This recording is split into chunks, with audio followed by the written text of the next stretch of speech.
Y a-t-il un amour sans souffrance? Si on commençait par définir un petit peu ce que ça veut dire l'amour, ou ton amour. Si on commençait, alors oui, vas-y, commence. Bon, l'amour. Si je suis un observateur extraterrestre et que j'observe le plan planétaire, je pourrais constater, si je ferais rapport à des supérieurs, je dirais, l'amour sur la Terre, c'est un fléau. Parce que l'homme se bat pour l'amour, l'homme se jalouse pour l'amour, l'homme ne sait plus s'il aime plus sa femme que son auto, l'homme aime ses enfants. D'ailleurs, la preuve qu'il aime ses enfants, c'est que lorsque les enfants ont 16, 17, 18 ans, ils veulent partir, l'homme leur fait des crises. Ouais, l'amour, si on veut observer les humains agir, on pourrait dire l'amour, c'est peut-être ce qui nuit le plus à l'humanité. Mais est-ce que ça s'apprend, en fait? À nuire. Mais aussi le bon amour. Ouais, c'est ça qu'il y a. C'est que l'être humain recherche une forme d'amour et l'être humain est prêt à tuer pour avoir cet amour. L'être humain qui, à un moment donné, sans être chez lui une vibration particulière, s'il ne sait pas ce que c'est, il va poser des questions et on va lui dire « Ah, tu es amoureux ». Et là, l'humain apprend que maintenant qu'il est amoureux, il a besoin de la personne qu'il aime. Et il va donc découvrir ce qu'on appelle les souffrances des premières amours. C'est merdant, l'amour, parce qu'en fin de compte, on a des termes, la souffrance, souffrir, ses premiers amours. Ah, il va s'en remettre. C'est intéressant, l'amour. Quelle belle affaire. Ben oui, c'est ça, c'est une belle affaire, l'amour. Ah ben ça va passer, il va aimer un peu, et puis la personne, bon, c'est peut-être pas une bonne personne, il devrait en aimer un autre. Alors, bon, maintenant, les parents viennent, l'amour, ce qu'on doit apprendre. Aime pas celui-là, aime pas celle-là, aime un autre. Pourtant, celui qu'on n'a pas aimé, il est aimé par ailleurs. Oui, c'est ça justement qui est intéressant. Alors, je vais faire une projection, on va parler un peu de l'amour vu du point de vue cosmique, on va parler de l'amour vu du point de vue de l'homme. On va parler aussi de l'amour tel que ça devrait être, ou tel que c'est, mais tel qu'on ne le vit pas. On va parler donc aussi de l'amour que l'on vit, ou que l'amour, disons, que l'on survit. Ce serait plus juste. Parce que l'amour est une chose extraordinaire. C'est un peu comme lorsque l'on parle de Dieu. Personne ne sait c'est quoi Dieu, mais tout le monde sait qu'il y a quelque chose. Lorsque l'on parle de l'amour, personne ne sait ce qu'est l'amour. Mais on sait qu'il y a quelque chose. L'amour que l'être humain connaît, c'est l'ombre de l'amour. C'est pas de l'amour, c'est une mémoire de l'amour. Mais c'est pas de l'amour, c'est quelque chose de suspect, de bizarre. Je vais vous conter une histoire assez intéressante. C'est l'histoire des bonhommes pour faire comprendre ce qu'est l'amour. Lorsque l'être humain, je vais vous conter deux histoires, tiens. On va-tu en rajouter un autre? Je sais pas encore. On verra.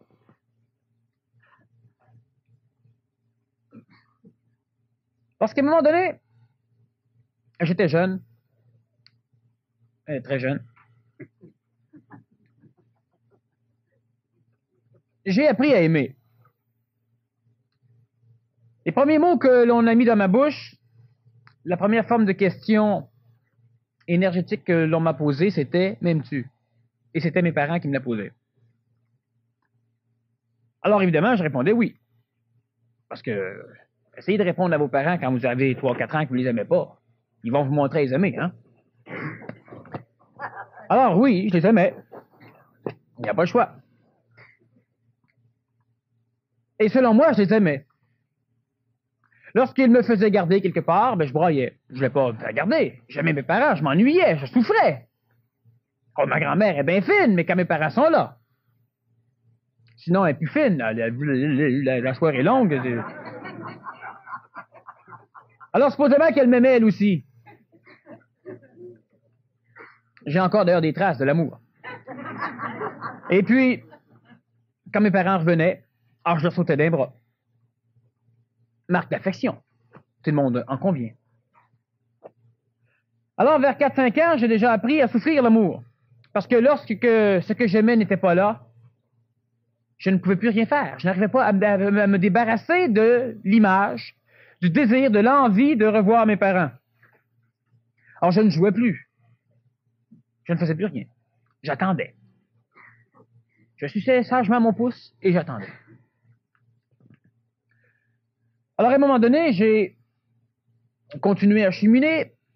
On m'a instruit de ce que c'était aimer jusqu'au jour où j'ai eu un chat, une chatte. Et j'aimais ma chatte, et ma chatte m'aimait. Et alors, lorsque je bouffais des sandwichs au fromage, elle descendait du deuxième à venir envoler quelques bouchées. Alors, elle aimait ça, elle m'aimait. Elle me réveillait la nuit pour que j'aille m'occuper de ses petits chats, de ses chatons, pendant qu'elle allait chasser dehors. J'aimais moins ça. Fallait que je reste avec elle. J'ai manqué plusieurs journées d'école lorsqu'elle accouchait, et c'était une vraie industrie, cette chatte-là. D'ailleurs, mes amis me disaient toujours, ta chatte est facile à reconnaître, quand on s'en vient de face, on voit une boule, puis une grosse boule, puis une queue. Alors, ma chatte, elle m'a appris, ou j'ai appris avec ma chatte, ou de ma chatte, ou sur ma chatte. L'amour. Sauf que lorsque j'enfermais ma chatte dans la chambre, parce que, bon, elle venait mettre des poils un peu partout, j'avais un ami qui était asthmatique. Or, ma chatte a gratté un peu après la porte. Et puis, en fin de compte, elle se couchait, puis elle s'endormait. Lorsque je rentrais dans la chambre, elle n'avait pas l'air du tout d'avoir souffert du fait que je l'ai enfermée. Si j'avais le goût de la flatter, de la prendre, si elle ne voulait pas, ben elle sacrait simplement son camp, comme tout bon chat va faire. Et elle m'aimait quand même.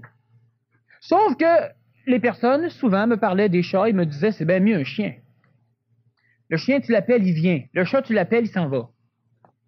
Le chat, il vient sur toi quand ça y tente. Si tu le prends, il reste pas.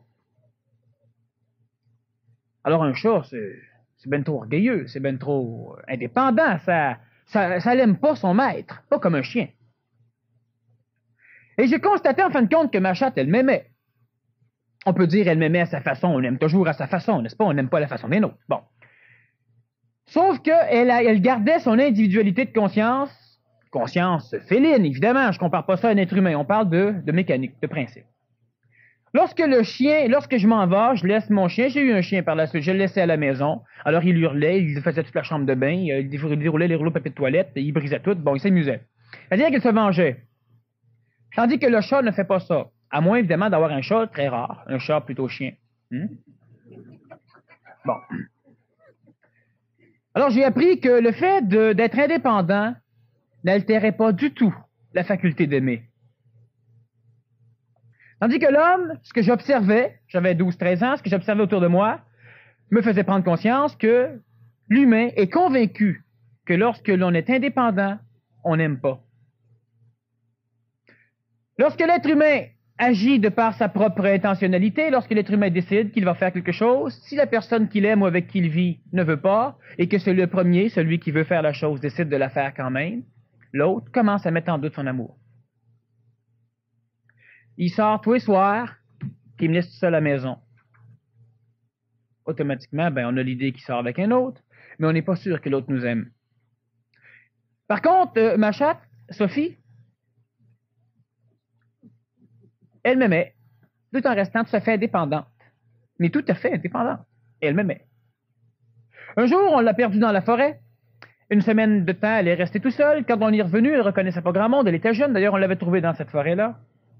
Et moi, j'ai réussi à l'approcher, aller la chercher, à la ramener. Donc, elle aimait.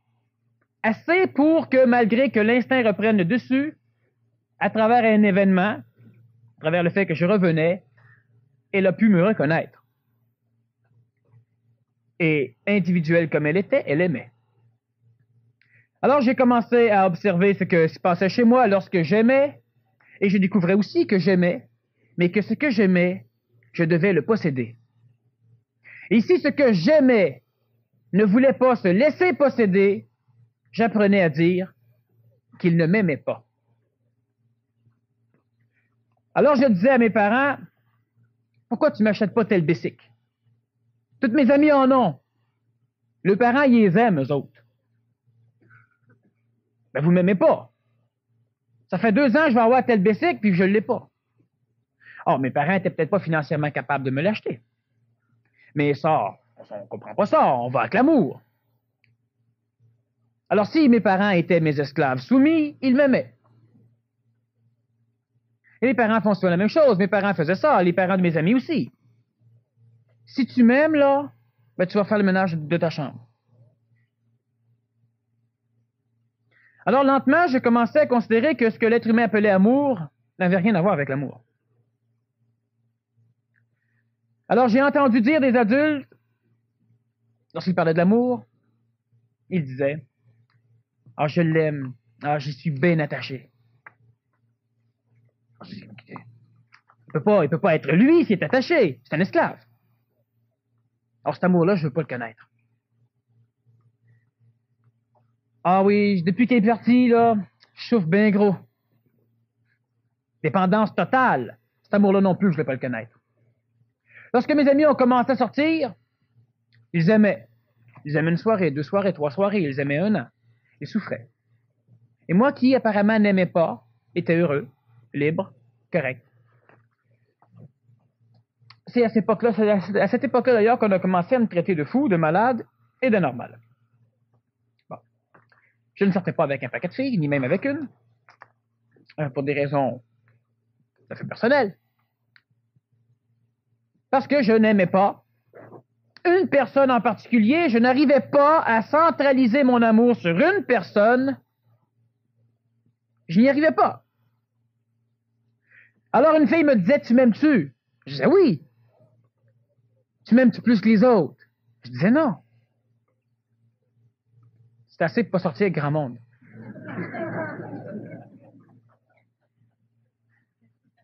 Alors un jour, une fille a eu la rencontreuse idée de me dire, ouais, mais tu m'aimes-tu plus que Pierre? Je dis non. Là, elle m'a classé.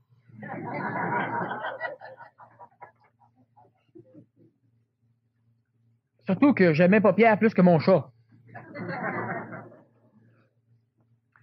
Alors, je n'arrivais pas à aimer une personne, à aimer 2 personnes, et en même temps, malheureusement, je n'arrivais pas non plus à haïr. Je suis pas capable. Ou j'haïssais tout, ou je n'haïssais rien. C'est sûr, je pouvais haïr faire le ménage de ma chambre, mais on parle pas d'amour. On parle de conditions de crispation psychologique, on parle pas d'amour. Mais dans le terme haïr quelqu'un, détester quelqu'un, non, j'y suis jamais arrivé. Peut-être quelques secondes dans ma vie, oui, peut-être. Quand j'essayais de redevenir normal. Ça fait plaisir à mes amis. En plus ça allait, plus j'ai constaté que l'amour était une chose qui ne pouvait pas se contrôler. On ne peut pas contrôler son amour, donc on ne peut pas décider d'aimer une personne plutôt qu'un autre.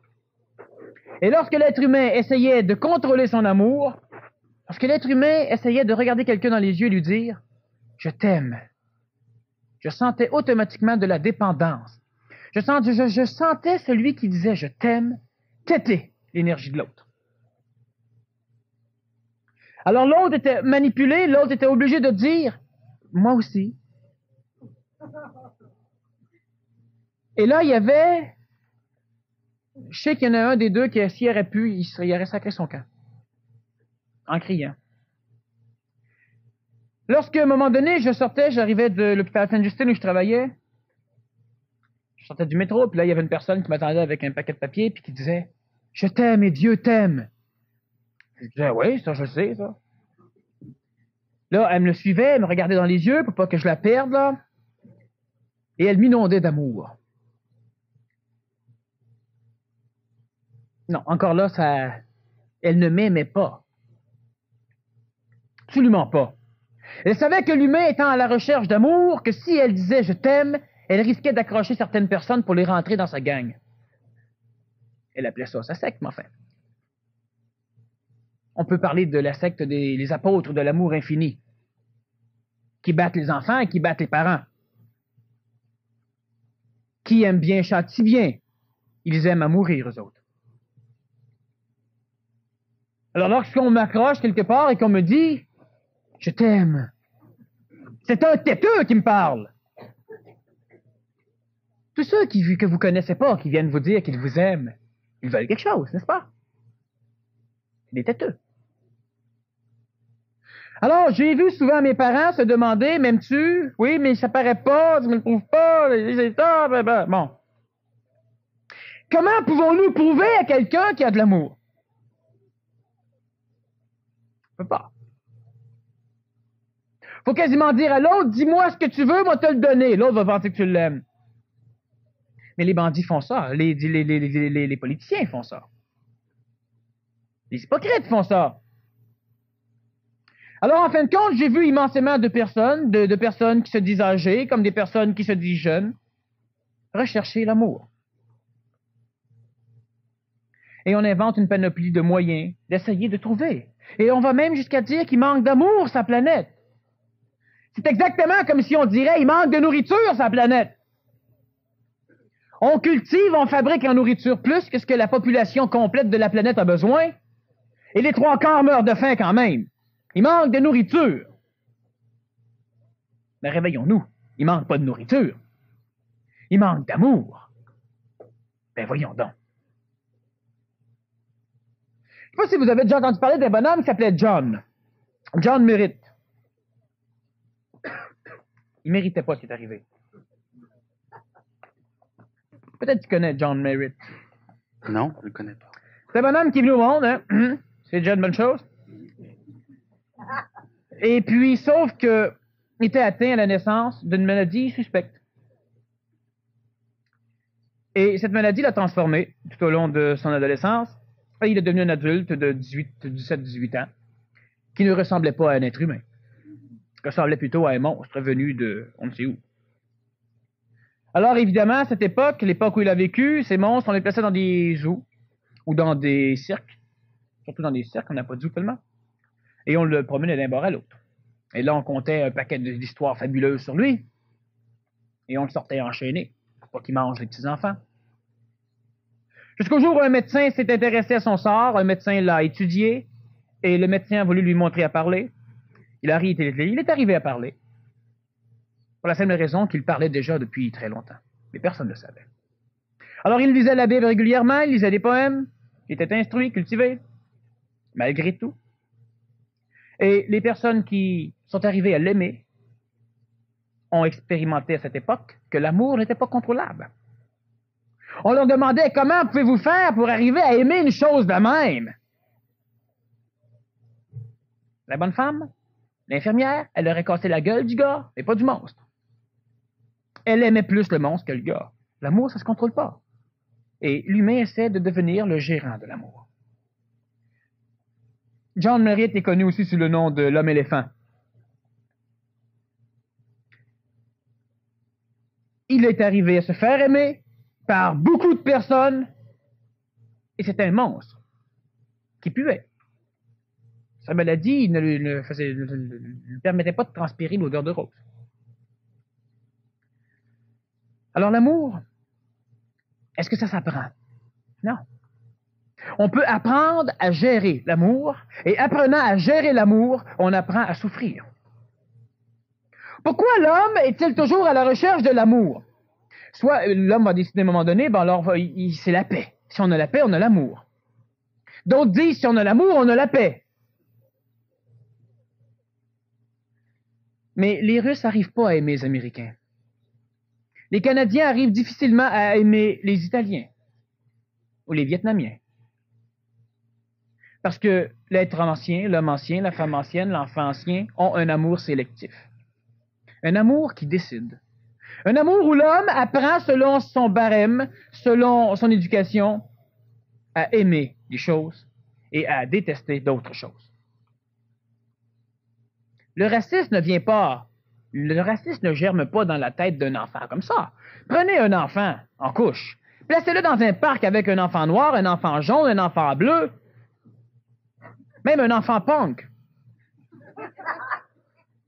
Ils vont se passer le couche, ils vont jouer ensemble, il n'y a aucun problème. La suce de un plutôt que la suce de l'autre. Mais lentement, il faudra avertir les enfants de ne pas jouer avec ceux-là.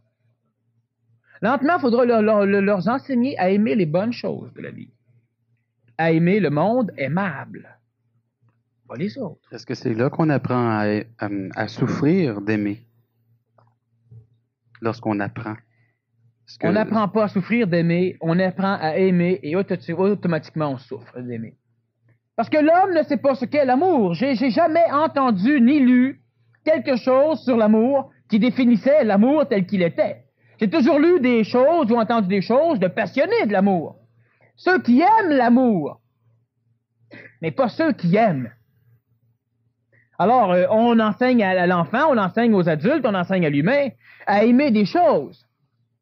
Tu regardes des peintures psychédéliques, tu sais jamais s'ils sont sur le bon bord ou non. Alors on te dit, oui, mais il faut que tu apprennes à aimer ces choses-là. Voyons donc. Apprends à aimer ta tante. Mais force-toi un peu, donne-lui de l'amour. Voyons donc, tu peux pas donner de l'amour à quelqu'un comme ça. L'être humain ne contrôle pas ça. Sauf qu'à l'instant où l'humain a été programmé à aimer certains prototypes de visage, à aimer certaines vestimentations. Parce qu'il y en a qui sont pas capables d'aimer quelqu'un si la personne est tenue. Il y en a qui sont pas capables d'aimer quelqu'un si se promène en jeans. Dépendant des classes sociales, des couches, on n'est pas capable d'aimer quelqu'un. Mais pourquoi, lorsque le pape se présente la binette ici, tout le monde l'aime? Mais lorsque c'est un prêtre juif, lorsque c'est, etc., bon, c'est pas le même charisme. Pourquoi le pape serait-il aimé par la majorité de la population, alors que n'importe quel d'entre vous ici, vous vous promènerez sur la rue, et puis on vous aimera pas pantoute? Il y a de l'éducation là-dedans, mes amis. De bonne programmation. Oui. Et c'est correct d'aimer le pape. Mais on ne peut pas aimer un homme et en haïr un autre. Ça se fait pas. C'est pas de l'amour. Tous ceux qui ont aimé le pape et qui ne sont pas capables d'aimer un autre n'ont pas aimé le pape, ont joui du pape. Ont bénéficié de l'onde de forme du pape, de l'énergie grégorienne de la chrétienté amenée par le pape, du catholicisme, du phénomène de groupe, de masse. Mais ils n'ont pas aimé le pape. Ils ont violé le pape. Énergétiquement, ils l'ont violé. Ils l'ont suivi, ils l'ont photographié, ils voulaient le voir. Comme un peu toute la royauté anglaise, lorsqu'ils se marient. Quand tout le monde aime ça, on aime la princesse, on aime le prince. Mais on les aime. On les aime pas. On s'amuse de les aimer. On s'amuse d'aimer. Mais on n'aime pas. Comment un homme ou une femme peut-il aimer quelqu'un, souffrir lorsque la personne meurt ou part, et puis à un moment donné, ben, le temps finit par, bon, la plaie se cicatrise. Et merde, c'est pas de l'amour. C'est de la souffrance. Parce que pendant un laps de temps, l'ego, l'homme ancien, la femme ancienne ou l'enfant ancien, s'est senti sécure. Parce que pendant un laps de temps, il a cessé de souffrir. Parce qu'il a été supporté par l'énergie d'un autre, ce qu'il appelle l'amour. Lorsque l'autre s'en va, il est plus supporté, puis là, il se met à souffrir de l'avoir aimé. Ce n'est pas de l'amour. Regardez deux enfants, deux petits enfants, qui jouent ensemble. Ils ne s'haïssent pas. Et au nom, dans le langage de l'homme ancien, ils ne s'aiment pas. Dans le langage de l'homme nouveau, ils s'aiment. Et ils ne le savent pas. À l'instant où l'enfant va vouloir jouir du fait d'aimer, il voudra savoir s'il aime ou non. Et c'est là que va commencer le processus de la dégradation de l'amour chez l'homme. Pourquoi voulez-vous savoir si vous aimez ou non? Pourquoi voulez-vous savoir si vous êtes aimé ou non? Lorsque l'on dit que, dans certaines religions, que Dieu aime l'homme, à un point tel qu'il a donné à l'humanité son Fils unique. Son Fils a-t-il été donné à une classe particulière? Ou si le Nazaréen est allé fouiller un peu partout, là où bon, lui, où ça le tentait. Chez les Romains, chez les Nazarites, chez les Nazaréens, chez les Esséniens, chez les thérapeutes, chez les gentils, chez les zélotes, chez les pharisiens, partout. Et lorsque le Nazaréen disait, parce que le Nazaréen, ça a été le premier maître d'amour, si on peut dire, le premier qui a du moins parlé d'une façon qui me plaît, de l'amour. Évidemment, il a expliqué, il ne peut pas expliquer comme j'explique et comme je vais expliquer. Disons, l'humanité de l'époque n'était pas à un niveau pour comprendre. Mais lorsque l'on va dire simplement à des hommes, regardez bien la folie, Aimez-vous les uns les autres. Aimez vos ennemis comme vous-même. On ne parle pas d'amour sélectif.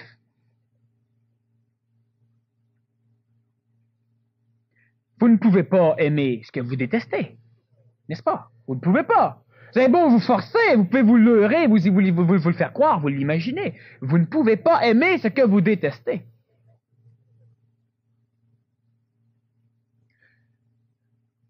Aime ton Dieu et aime-toi. Et c'est majeur, parce que c'est la même chose, c'est le même commandement. On ne peut pas aimer son Dieu sans s'aimer. Ça va de soi. Les deux sont intimement liés. Je vais te laisser poser quelques questions.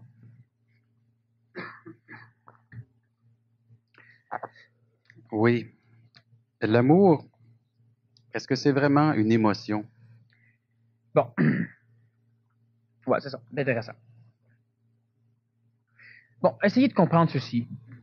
Il y a des chances qu'on ne puisse pas tous comprendre immédiatement du premier coup, parce que de toute façon, on fait une conférence sur l'amour, comme ça n'a pas été fait, et on va parler de choses qui n'ont jamais été dites et qui n'ont même jamais été pensées. Enfin, l'humain n'a pas osé penser ça.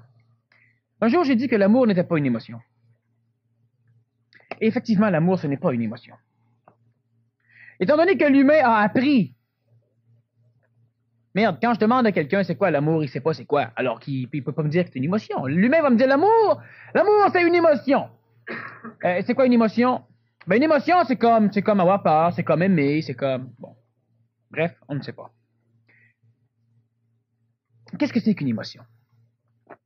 Une émotion, c'est lorsque vous vivez quelque chose. Et surtout, c'est lorsque vous avez conscience de vivre quelque chose. Et lorsque vous avez conscience de vivre quelque chose qui vous énergise, ou qui vous anénergise, qui vous ôte de l'énergie ou qui vous en donne. La peur peut vous en donner, comme la peur peut vous en ôter. L'angoisse peut vous en ôter. L'inquiétude peut vous en ôter. L'amour peut vous en donner. La haine peut vous en donner. Le phénomène, c'est que lorsque l'être humain vit une émotion, c'est automatiquement transcrit au niveau de son corps physique. Je vais simplifier et je vais compliquer, mais vous allez comprendre. Lorsque l'être humain vit une émotion, son système endocrinien se met automatiquement en marche. Il sécrète différentes sortes d'hormones dans certaines localisations de son corps physique et il exprime l'émotion. Lorsque l'être humain aime, ça se sent. Ça se palpite. Ça se passe bien des choses au niveau du corps physique. L'amour vital, on sait ce que ça donne des bébés. Bon. L'amour psychologique, on sait ce que ça donne donne des couples. L'amour physique, ça existe. L'amour physique, c'est votre corps se tient ensemble, c'est de l'amour physique. Lorsqu'on parle de l'amour physique, c'est de l'amour vital. C'est de l'énergie vitale, transmission de la vie. Lorsque l'être humain aime d'une façon émotive, automatiquement son corps physique le transmet. Lorsque l'être humain a une émotion, automatiquement c'est transmis. La peur, c'est une émotion, votre corps physique va le transmettre. La honte, c'est une émotion, vous allez rougir, vous allez transpirer. Vous allez avoir les mains vous allez avoir une peau froide peut-être, moite. Mais de toute façon, votre corps physique va le transmettre. Vous êtes angoissé, votre corps physique va le transmettre. Vous avez hâte, votre corps physique va le transmettre. Une émotion est transmissible par le corps physique. Un sentiment n'est jamais transmis par le corps physique.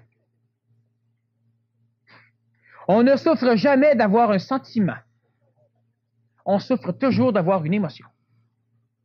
L'humain n'ayant pas eu la cérébralité dans l'Antiquité pour pouvoir faire la différenciation entre une émotion et un sentiment, il a toujours mélangé les deux. Il n'a pas inventé deux mots pour rien. Lorsque l'être humain aime d'une façon émotive, il vient de tuer l'amour. Lorsque un animal se présente devant vous qu'il vous fait peur, si vous n'avez pas peur, vous allez être capable de contrôler l'animal, de vous contrôler vous, c'est-à-dire que vous n'aurez même pas à vous contrôler. Vous allez devoir contrôler l'émotion de l'animal, sa crainte envers vous, sa colère envers vous, en plénitude, serein, que vous vous fassiez tuer, blesser ou non. Ça ne change rien. Lorsque le Nazaréen le dit, j'aime l'humanité. Enfin, il a presque jamais dit d'ailleurs qu'il aimait. Il avait un sentiment pour l'humanité.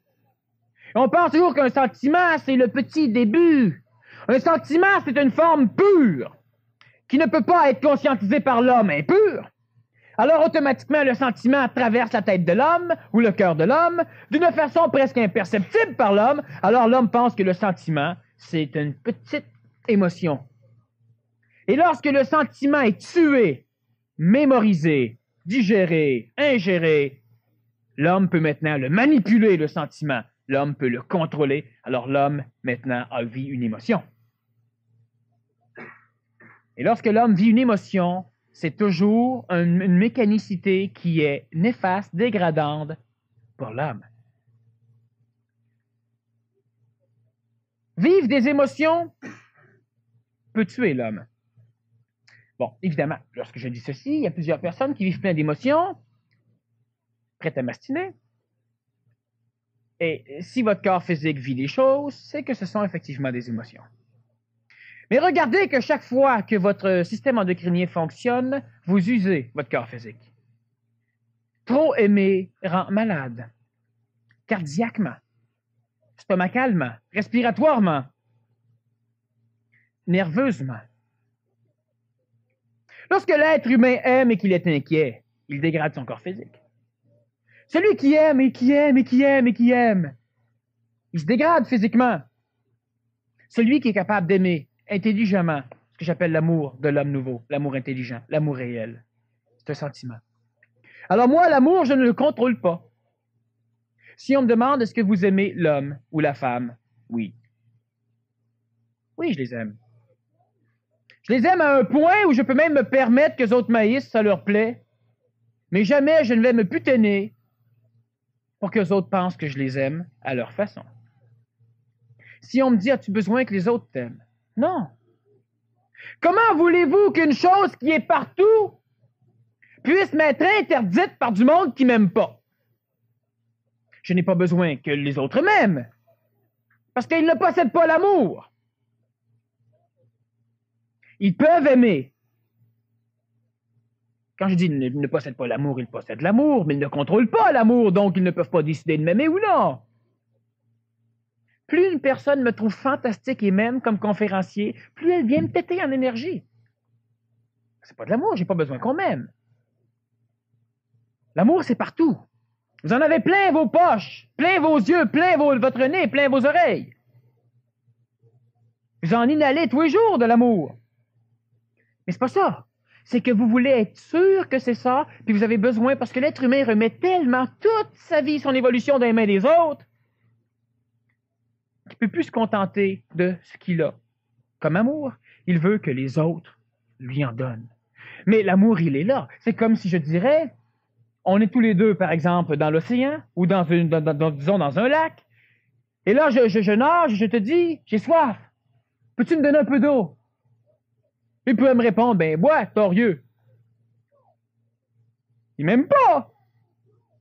J'ai soif, je veux de l'eau. Il y en a plein autour de lui, puis il ne veut pas m'en donner. Puis lui, si c'est un homme ancien, une personne manipulable, il va dire, bon, ok, tiens, je suis dans l'eau, moi, tout. Alors, j'ai rien qu'à boire. Mais c'est ça, l'amour. On baigne dedans. Et on la recherche partout. On passe notre vie à marcher dans l'amour. C'est parce qu'on s'en est fait une idée statique, finalement. On s'est fait un concept. Un concept extrêmement... Un concept à un point tel que lorsqu'on dit que la personne est indépendante, on se sent quasiment rejeté. Regarde, si je pense à toi, j'émets automatiquement des impulsions vers toi. Si je pense à quelqu'un, elle va dire « je l'aime ». Elle a besoin de mon énergie. Elle t'aide. Lorsque l'être humain, avec toutes les conneries que l'humanité fait depuis que l'humanité a une conscience, s'il n'y aurait pas d'amour sur la planète, il n'y aurait plus d'humanité. Pourquoi après une guerre où on passe notre temps à s'entretuer, à un moment donné, on fait la paix? Après s'être démoli, on s'haït moins qu'avant s'être démoli. C'est une écologie humaine? Oui, c'est une manipulation. L'humain est manipulé, l'humain ne le sait pas ce qui se passe. Et alors l'humain recherche l'amour, l'humain a plein d'amour partout, l'humain s'empiffre d'amour et l'humain recherche toujours de l'amour. Avoir un sentiment, le sentiment n'est jamais exprimé. Vous vous promenez sur la rue, regardez ceci. L'être humain n'est pas attentif aux sentiments. L'homme, vous autres, comme toute l'humanité sur la planète, n'est pas capable de percevoir chez lui un sentiment et le laisser être sentiment. Alors, lorsque l'être humain perçoit un sentiment, il veut s'en emparer. « Oh oui, j'ai déjà aimé telle ville, moi. Ah oui, puis là t'en parles, puis là, tu mémorises, puis là, tu le descends, puis d'un coup, tu l'aimes, puis là, ça t'es en train d'y aller, puis plus qu'on en parle, plus ça marche, ou bien non, plus t'haïs. » On tue la vie parce qu'on préfère vivre dans nos mémoires, dans un monde des morts. Et l'amour, c'est quelque chose de vivant. Lorsque tu aimes une chose, tu aimes la chose. La chose n'est plus là, tu ne peux plus l'aimer. Tu ne peux pas en souffrir. Sauf si l'amour que tu portais, le sentiment que tu portais à la chose, tu l'as mémorisé. La chose n'étant plus là, il reste la mémoire. Mais la mémoire de ton sentiment, ce que j'appelle l'émotion, ne peut plus survivre. Il n'y a plus la chose. Tu souffres. Donc, il faut qu'il se rappelle constamment. Oui, il faut des photos pour pouvoir continuer. Il faut quelque chose. Il faut quelqu'un qui ressemble. Il faut quelqu'un pour le remplacer. Il faut un support. Il faut lui donner un rendez-vous. Oui, mais si tu oublies, tu aimes une chose. J'oublie le rendez-vous, là. Non, c'est l'autre qui est fait. Pas toi. Sauf si tu aimes d'un amour émotif. J'ai posé une question à un moment donné à une personne, un spécialiste supposément de l'amour, parce qu'il passe son temps il donne des séminaires sur l'amour. Je me demandais si l'amour aimait. Ah ben, bien sûr que l'amour, ça aime. C'est drôle parce que l'amour, ça n'aime pas. L'amour, ça n'aime pas. L'amour, ça n'aime pas pour la simple raison que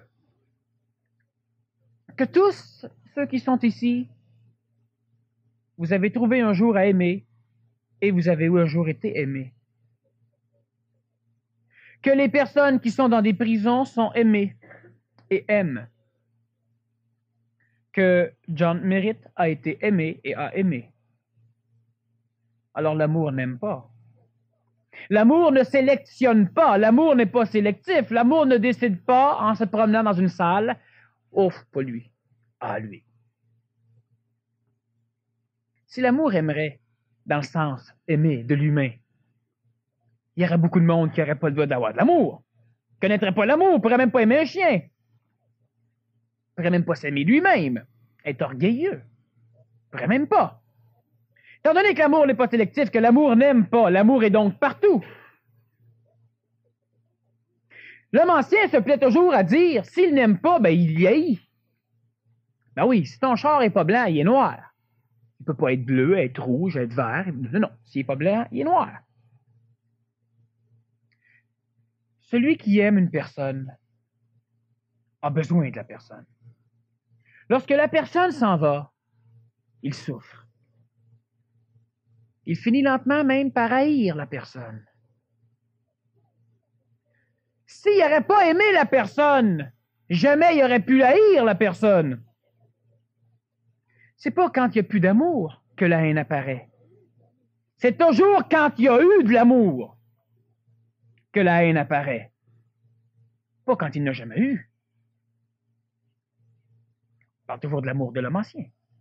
Parlons de l'amour intelligent. Lorsque l'homme recherche l'amour, l'homme fait tout. Il recherche l'amour. Le problème fondamental de l'humain, c'est l'amour. Oui, vas-y, ton micro te promène. Oui. Bon, mais je veux bien y couper la parole. Quel est le mécanisme de sevrage de cette espèce d'émotivité qui s'appelle l'amour? C'est génial, ça, c'est bien ça. Moi, ça me plaît. L'homme, physiquement, a besoin d'un sevrage de lait. La femme aussi, quand je parle de l'homme, je parle de l'humain, je parle donc de l'enfant. Émotivement, il vit une phase qui permet la structuration de son ego, donc une structuration de son âme. Donc, l'enfant, pendant une période donnée, est en train de fusionner soit ses personnalités réincarnatives, il est en train de se constituer un ego, il est en train d'apprendre à dire « je » et au lieu de prononcer son nom, il apprend à dire « moi », donc il a 3, 4, 5 ans, il devient un peu plus individualiste, toujours assujetti à la conscience collective. Et lorsque l'enfant apprend à se sevrer de ses parents au niveau de certaines parties de sa mécanicité astrale, émotive, psychologique, amique, disons, relier son âme à la structure de son âme, parce que les parents prêtent leur âme à l'enfant un bout de temps. Lorsque l'enfant finit par se constituer sa propre âme, donc ses propres séraphins, enfin l'enveloppe qui entoure l'âme, l'enfant veut commencer à vivre un peu plus sa vie. Il se sépare un peu, il a ses amis, il va être attiré par ce qui énergétiquement peut nourrir son âme, donc des consonances énergétiques ou vibratoires qui sont similaires. Alors il aura des affinités pour certains enfants et moins pour d'autres. Jusqu'à date, il y a de l'amour, mais ce n'est pas l'amour de l'homme ancien. Mais l'enfant a automatiquement besoin, pour qu'on puisse constituer convenablement son âme, l'enfant a besoin d'énergie. Et cette énergie, l'enfant va aller la chercher, et l'enfant physiquement est conçu, d'ailleurs n'importe quel enfant, de n'importe quelle race de biologie sur la planète, est conçu pour obliger l'adulte à lui fournir l'énergie nécessaire à la création de son âme, c'est-à-dire à la croissance de son âme. Alors l'enfant a besoin d'une énergie. C'est pourquoi l'enfant va naître avec une forme, une onde de forme, qui va automatiquement obliger l'adulte à avoir de l'affection pour lui. L'affection, ce n'est pas de l'amour. Enfin, l'affection, c'est une forme d'amour, mais l'affection, c'est autre chose. Et on va nuancer. Alors, prenons par exemple un chiot, un petit chien. Ça attire l'attention, l'affection. Un chien adulte, moins. Un petit chat, un petit oiseau, un petit n'importe quoi attire l'affection de l'adulte. Un petit lézard, un petit tétard. Bon, il y en a qui aiment ça. Bon. Chose certaine, c'est que c'est beaucoup plus plaisant de travailler avec un enfant ou avec un bébé qu'avec un adulte. Sauf, évidemment, ceux qui sont jaloux des enfants. Ceux qui ne peuvent pas voir un enfant parce que l'enfant est jeune. Et ça peut être inconscient chez la personne, lui, il n'aime pas les enfants. Mais l'enfant, grosso modo, un enfant qui est perdu n'importe où, ça attriste. Quand on fait de la publicité pour le Bangladesh ou pour les pays qui ont des problèmes, on monte pas un adulte et un homme tout nu, tout maigre. On monte un enfant tout nu, tout maigre. Ça marche. Ça ramène de l'argent. Bon. Donc, ça attire de l'affection. La constitution de l'âme de l'enfant, l'âme n'est pas suffisamment constituée, l'enfant n'a pas de personnalité réelle, l'enfant commence, alors l'enfant a besoin d'énergie. Et l'énergie, il va aller la chercher dans l'affection, c'est-à-dire dans l'amour psychologique, l'amour amique, l'amour constituant l'âme. Et lorsque les parents donnent de l'affection, alors même un homme nouveau va donner de l'affection à son enfant, mais il va en même temps l'instruire. Lorsque l'enfant sera apte à comprendre, à ne pas dépendre du parent pour ne jamais souffrir de l'absence des parents. Donc, les parents l'aiment assez que l'enfant apprendra à se séparer émotivement des parents, pour que l'enfant puisse maintenant aimer les parents sans dépendre des parents, sans souffrir d'aimer les parents. Lorsque l'enfant a grandi, les parents lui donnent des choses, les parents lui jouent d'un cheveu, les parents lui parlent, lui disent qu'ils l'aiment, c'est-à-dire qu'il y a un tétage d'énergie qui est là, écologique et normal. Ce n'est pas un tétage, c'est un échange.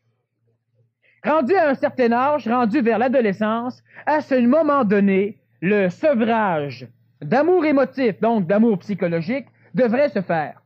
Ça n'a jamais été opéré à l'échelle de la planète pour la simple raison qu'il manque une faculté primordiale à l'homme, le savoir instantané, c'est-à-dire une mécanicité qui pourrait ajuster sa pensée de façon à fermer la valve, donc de façon à ôter le contrôle évolutif de l'âme pour le remettre à l'esprit de l'homme, donc de l'enfant ou de l'adolescent à ce niveau. Alors, ce qu'il faut comprendre, c'est que lorsque l'âme reçoit de l'énergie, il grossit, c'est sa nourriture. Il appelle cela de l'amour parce qu'en fin de compte, l'amour, c'est une mécanicité d'attraction. C'est de l'amour. Mais lorsque l'amour est géré par l'ego, lorsque le centre, lorsque l'identification suprême de l'enfant finit par se sentir bien lorsqu'il reçoit de l'énergie des parents, ou des autres, de ses amis, ou de son professeur, lorsqu'il devient chouchou, lorsque l'ego est sécuritaire là-dedans, à un moment donné, vers l'adolescence, il y a des boutons qui apparaissent, il y a de la barbe qui apparaît, ou ben non, la fille, elle devient ceci, elle devient cela. Et là, évidemment, elle perd c'est plus une enfant. Donc, automatiquement, il y a un sevrage naturel qui tend à se faire, mais qui n'aboutira pas. Les parents n'auront plus la même relation avec l'enfant, alors on ne pourra plus faire les mêmes choses avec l'adolescent. L'adolescent ne voudra plus vivre la même relation qu'il vivait avant avec les parents, pour la simple raison que là, le sevrage émotif tend à se faire. L'homme n'ayant pas d'intelligence l'homme était intellectuel, mais présentement, on a une humanité qui tend à devenir intelligent, c'est-à-dire qui tend à se rattacher au savoir instantané, savoir qui lui permet de savoir une chose sans avoir à l'expérimenter. N'ayant pas cette mécanicité mentale permettant de gérer l'homme, alors ce qui arriverait, c'est que si l'humain ne continuerait pas à avoir, si le sevrage était parfait chez l'homme ancien, Qu'est-ce qui arriverait? Il arriverait simplement que l'homme, le mâle, ne voudrait rien savoir de la femelle ne voudrait rien savoir du mâle, parce que les deux n'auraient pas suffisamment d'intelligence mentale ou supramentale, donc reliée au Saint-Esprit, pour pouvoir comprendre qu'ils doivent se mettre ensemble s'ils veulent avoir des enfants. Alors, ce qui arriverait, c'est que le sevrage, ce qui arrive plutôt, c'est que le sevrage de l'homme ancien n'est jamais complété. On laisse toujours une petite porte pour qu'à un moment donné, un coup de foudre, pour qu'à un moment donné, tu t'attaches à quelqu'un, parce qu'en t'attachant, automatiquement, tu obliges le couple. Tu obliges aussi le collectivisme au niveau de groupe, même national, et obligeant, disons, le couple, alors automatiquement, l'homme qui est beaucoup plus vital, disons, sexuel, la femme beaucoup plus émotive, la femme, elle a besoin, la femme est beaucoup moins sevrée que l'homme, au niveau du plan émotif, au niveau de l'âme. Tandis qu'au niveau du plan physique, c'est l'homme qui n'est pas sevré pantoute, l'homme a besoin de sa femme, pour faire amour avec. Bon. Alors, ce qui va arriver, c'est que ça crée donc une possibilité chez l'homme ancien, chez les races de l'Antiquité, et encore aujourd'hui, de pouvoir procréer, donc de pouvoir permettre une vie où l'homme ne se battra pas contre la femme contre l'homme, où les deux auront besoin l'un de l'autre. Donc, le sevrage chez l'homme ancien ne peut pas être complété, parce qu'écologiquement, ça ne doit pas être complété. Alors donc, l'homme ancien devra encore vivre d'amour émotif, et rechercher toujours la coloration, la nuance qu'il perçoit, de l'amour intelligent, mais qu'il n'arrive pas à se dissocier de son besoin de sevrage, donc de son besoin d'amour émotif qu'il va rechercher, soit chez le mari, soit chez la femme, soit chez l'enfant, soit chez quelque chose. Maintenant, chez l'homme transitif et chez l'homme nouveau, vers l'adolescence, peut-être même avant, mais disons vers l'adolescence, le sevrage peut s'opérer au complet, ce qui fait que tu n'as plus besoin de l'affection d'autrui, tu n'as plus besoin qu'on te dise qu'on t'aime, tu n'as plus besoin d'être nécessaire quelque part au niveau affectif. Ça se fait de façon écologique. Oui, l'enfant ne le sait pas. L'enfant finit par... Sauf qu'aujourd'hui, il y a des enfants qui vivent ça, et les hommes anciens le tapent dessus. Oui. Pour les adultes aussi. Même chose pour les adultes. À un moment donné, parmi vous, il y a des personnes qui, à un moment donné, vont arriver à ce sevrage d'amour émotif. Et là, il ne va rester qu'une chose. Le sentiment. C'est de l'amour. Mais c'est de l'amour hautement intelligent. C'est de l'amour réel. Alors, il va rester quoi? Il va rester que, soudainement, l'humain n'aura plus besoin de l'autre, mais ne l'haïra pas non plus. Il n'aura plus de souffrance d'avoir rencontré ses petits-enfants, par exemple. Et là, ses petits-enfants partent. C'est parfait. Et puis là, la bonne femme ou le bonhomme va construire son ménage, va faire ses choses, ses bébelles. Il n'y a aucun problème. Alors, c'est là qu'on va voir apparaître l'amour intelligent de l'homme nouveau. Oui. Lorsque le sevrage est fait, il reste... parce que vous vivez tous d'amour émotif, et donc d'amour amique. Votre âme a besoin d'amour. Mais vous vivez tous aussi d'amour réel, d'amour intelligent, d'amour non coloré, d'amour pur. Sauf que, étant donné que l'ego est la partie chez l'homme qui manipule son évolution, c'est l'âme qui veut se sauver. L'âme n'a pas sauvé l'âme, c'est l'esprit qui fait le travail, pas l'âme. L'âme n'a pas sauvé, l'âme n'évolue même pas. Ça fait des milliers d'années que l'âme essaye d'évoluer. On a les mêmes problèmes depuis des milliers d'années. Ça n'a rien changé. L'âme a toujours le même phénomène. Elle ne sait pas si elle se réincarne ou non, si elle meurt ou si elle meurt pas, si le paradis est là ou pas là. Elle ne sait pas si dans telle religion elle va être sauvée ou non. Elle ne sait pas reconnaître Dieu ou pas Dieu.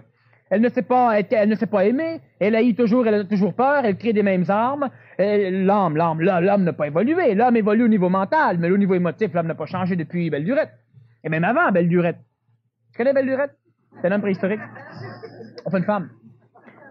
Alors, ce qui arrive, c'est que l'être humain, espritiquement parlant, on pourrait dire spirituellement, mais spirituellement, maintenant, inclut l'âme, espritiquement parlant, l'être humain évolue.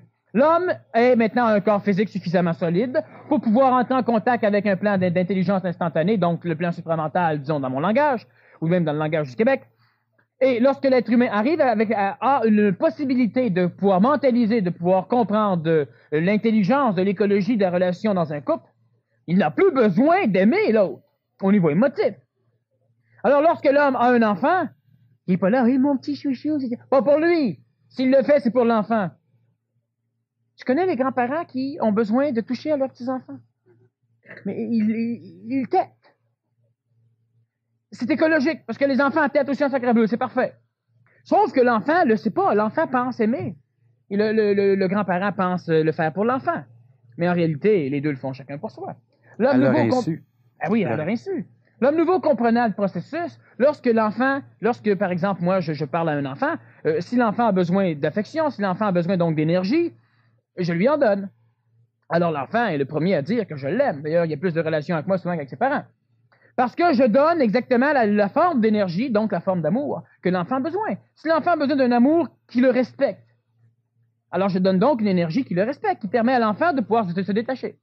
Si l'enfant a besoin d'un amour cajolant, alors je le cajole. Si l'enfant a besoin d'un amour punitif, parce que l'enfant a besoin d'être puni. Un enfant qui n'est jamais puni a l'impression que ses parents l'aiment pas pantoute. Donne-lui des cadeaux, donne-lui des becs, punis-le jamais, l'enfant finit par vivre une détresse. Alors à un moment donné, tu punis l'enfant. Et là, l'enfant, ça va mieux. Là, il est replacé, l'enfant est recadré. Là, tu paramètres son âme. Là, ça marche. Mais lorsque l'enfant n'en a plus besoin, à un moment donné, pas lui qui va le décider. Ça se sent, ça se voit. Alors, lorsque l'enfant décide de te manipuler pour te téter de l'amour. Ma petite fille, à un moment donné, elle était comme ça. Là. Je sortais avec elle, ça allait bien. D'un coup, je rencontrais un de mes amis. Alors, ça en allait tout de suite avec mon ami. Elle prenait la main, puis là, elle parlait avec. Ça parlait contre nous autres un peu. Puis elle voulait avoir ci, puis avoir ça. Puis elle trouvait le gars fin ou la fille fine. Bon, manipulé au bout. Et puis, automatiquement, une personne, un enfant, par exemple, qui manipule l'autre, n'a plus besoin. Elle est due pour le sevrage. Sinon, l'enfant le fait inconsciemment, donc instinctivement, donc c'est intelligent. Mais lorsque l'enfant décide égoïquement d'aller en rechercher un peu plus, il commence à vouloir gérer l'amour. Alors, l'enfant va découvrir le piège. Si tu dis à quelqu'un « je t'aime », tu es sûr qu'il va te donner sa palette de chocolat. Si tu dis à quelqu'un « m'aimes-tu », si tu m'aimes, fais ça, pour l'amour de ta mère, pour l'amour de Dieu, etc. Tu peux manipuler avec ces mots-clés. Parce que le sevrage n'étant pas accompli chez l'homme ancien, si tu promets de l'amour, tu es à peu près sûr d'avoir ce qu'il faut. Pas tant qu'une pancarte, j'ai de l'amour à donner. C'est le monde va te suivre. Si t'en as même à vendre, il y en a qui vont venir. D'ailleurs, on parle juste que d'amour. On parle juste d'amour sur la planète. Ici, pourquoi on ne remplit pas plein? Parce qu'on dit à l'être humain, ben vous avez le devoir, vous prendre en main. On ne vous donnera pas de l'amour. On vous donnera rien. On va vous permettre de prendre ce qui est déjà chez vous, dans vous, autour de vous, mais on va vous permettre de le prendre. Mais l'homme ne veut pas. L'homme ne veut pas se sauver, l'homme veut être sauvé. Je suis dans l'eau, je veux pas boire de l'eau, je veux que tu me donnes de l'eau. Mais c'est qu'il a vraiment l'impression qu'il peut pas se sauver. Il ne peut pas avoir autrement. Présentement, de toute façon, l'homme ne peut pas se sauver, en ce sens que l'être humain ne peut pas décider ce que Dieu va faire. Tu peux pas dire, bon, ben là, c'est le temps, là, sauve-moi, je suis prête. Il ne sauvera pas, ça marchera pas. Bon. Alors, ce qui arrive, effectivement, c'est que l'homme évolue dans l'amour émotif, l'amour souffrant, l'amour qu'on n'a jamais pu intelligencer ou expliquer à l'échelle de la planète parce que c'était pas le temps. Sauf que présentement, l'humanité s'en va, l'humanité. Là, que le contexte nord-planétaire et surtout le contexte Québec ésotérique, donc 3/4 du Canada, s'en va vers ce sevrage d'amour émotif et ce sera du Québec ésotérique, donc du Québec, du bouclier canadien, que va partir d'ici quelques, disons, 1 ou 2 décennies, les premières formes d'expansion d'un amour intelligent réel à l'échelle de la planète. Comment peux-tu aller dans un pays, souffrir de voir le monde souffrir, puis décider de les aider parce que tu souffres? Ça veut dire, ça, que si tu n'aurais pas souffert, tu les aiderais pas. C'est le même que fonctionne l'amour humain. Tandis que l'homme nouveau, il rentre dans un pays, il voit une chose qui est stupide, qui n'est pas intelligente.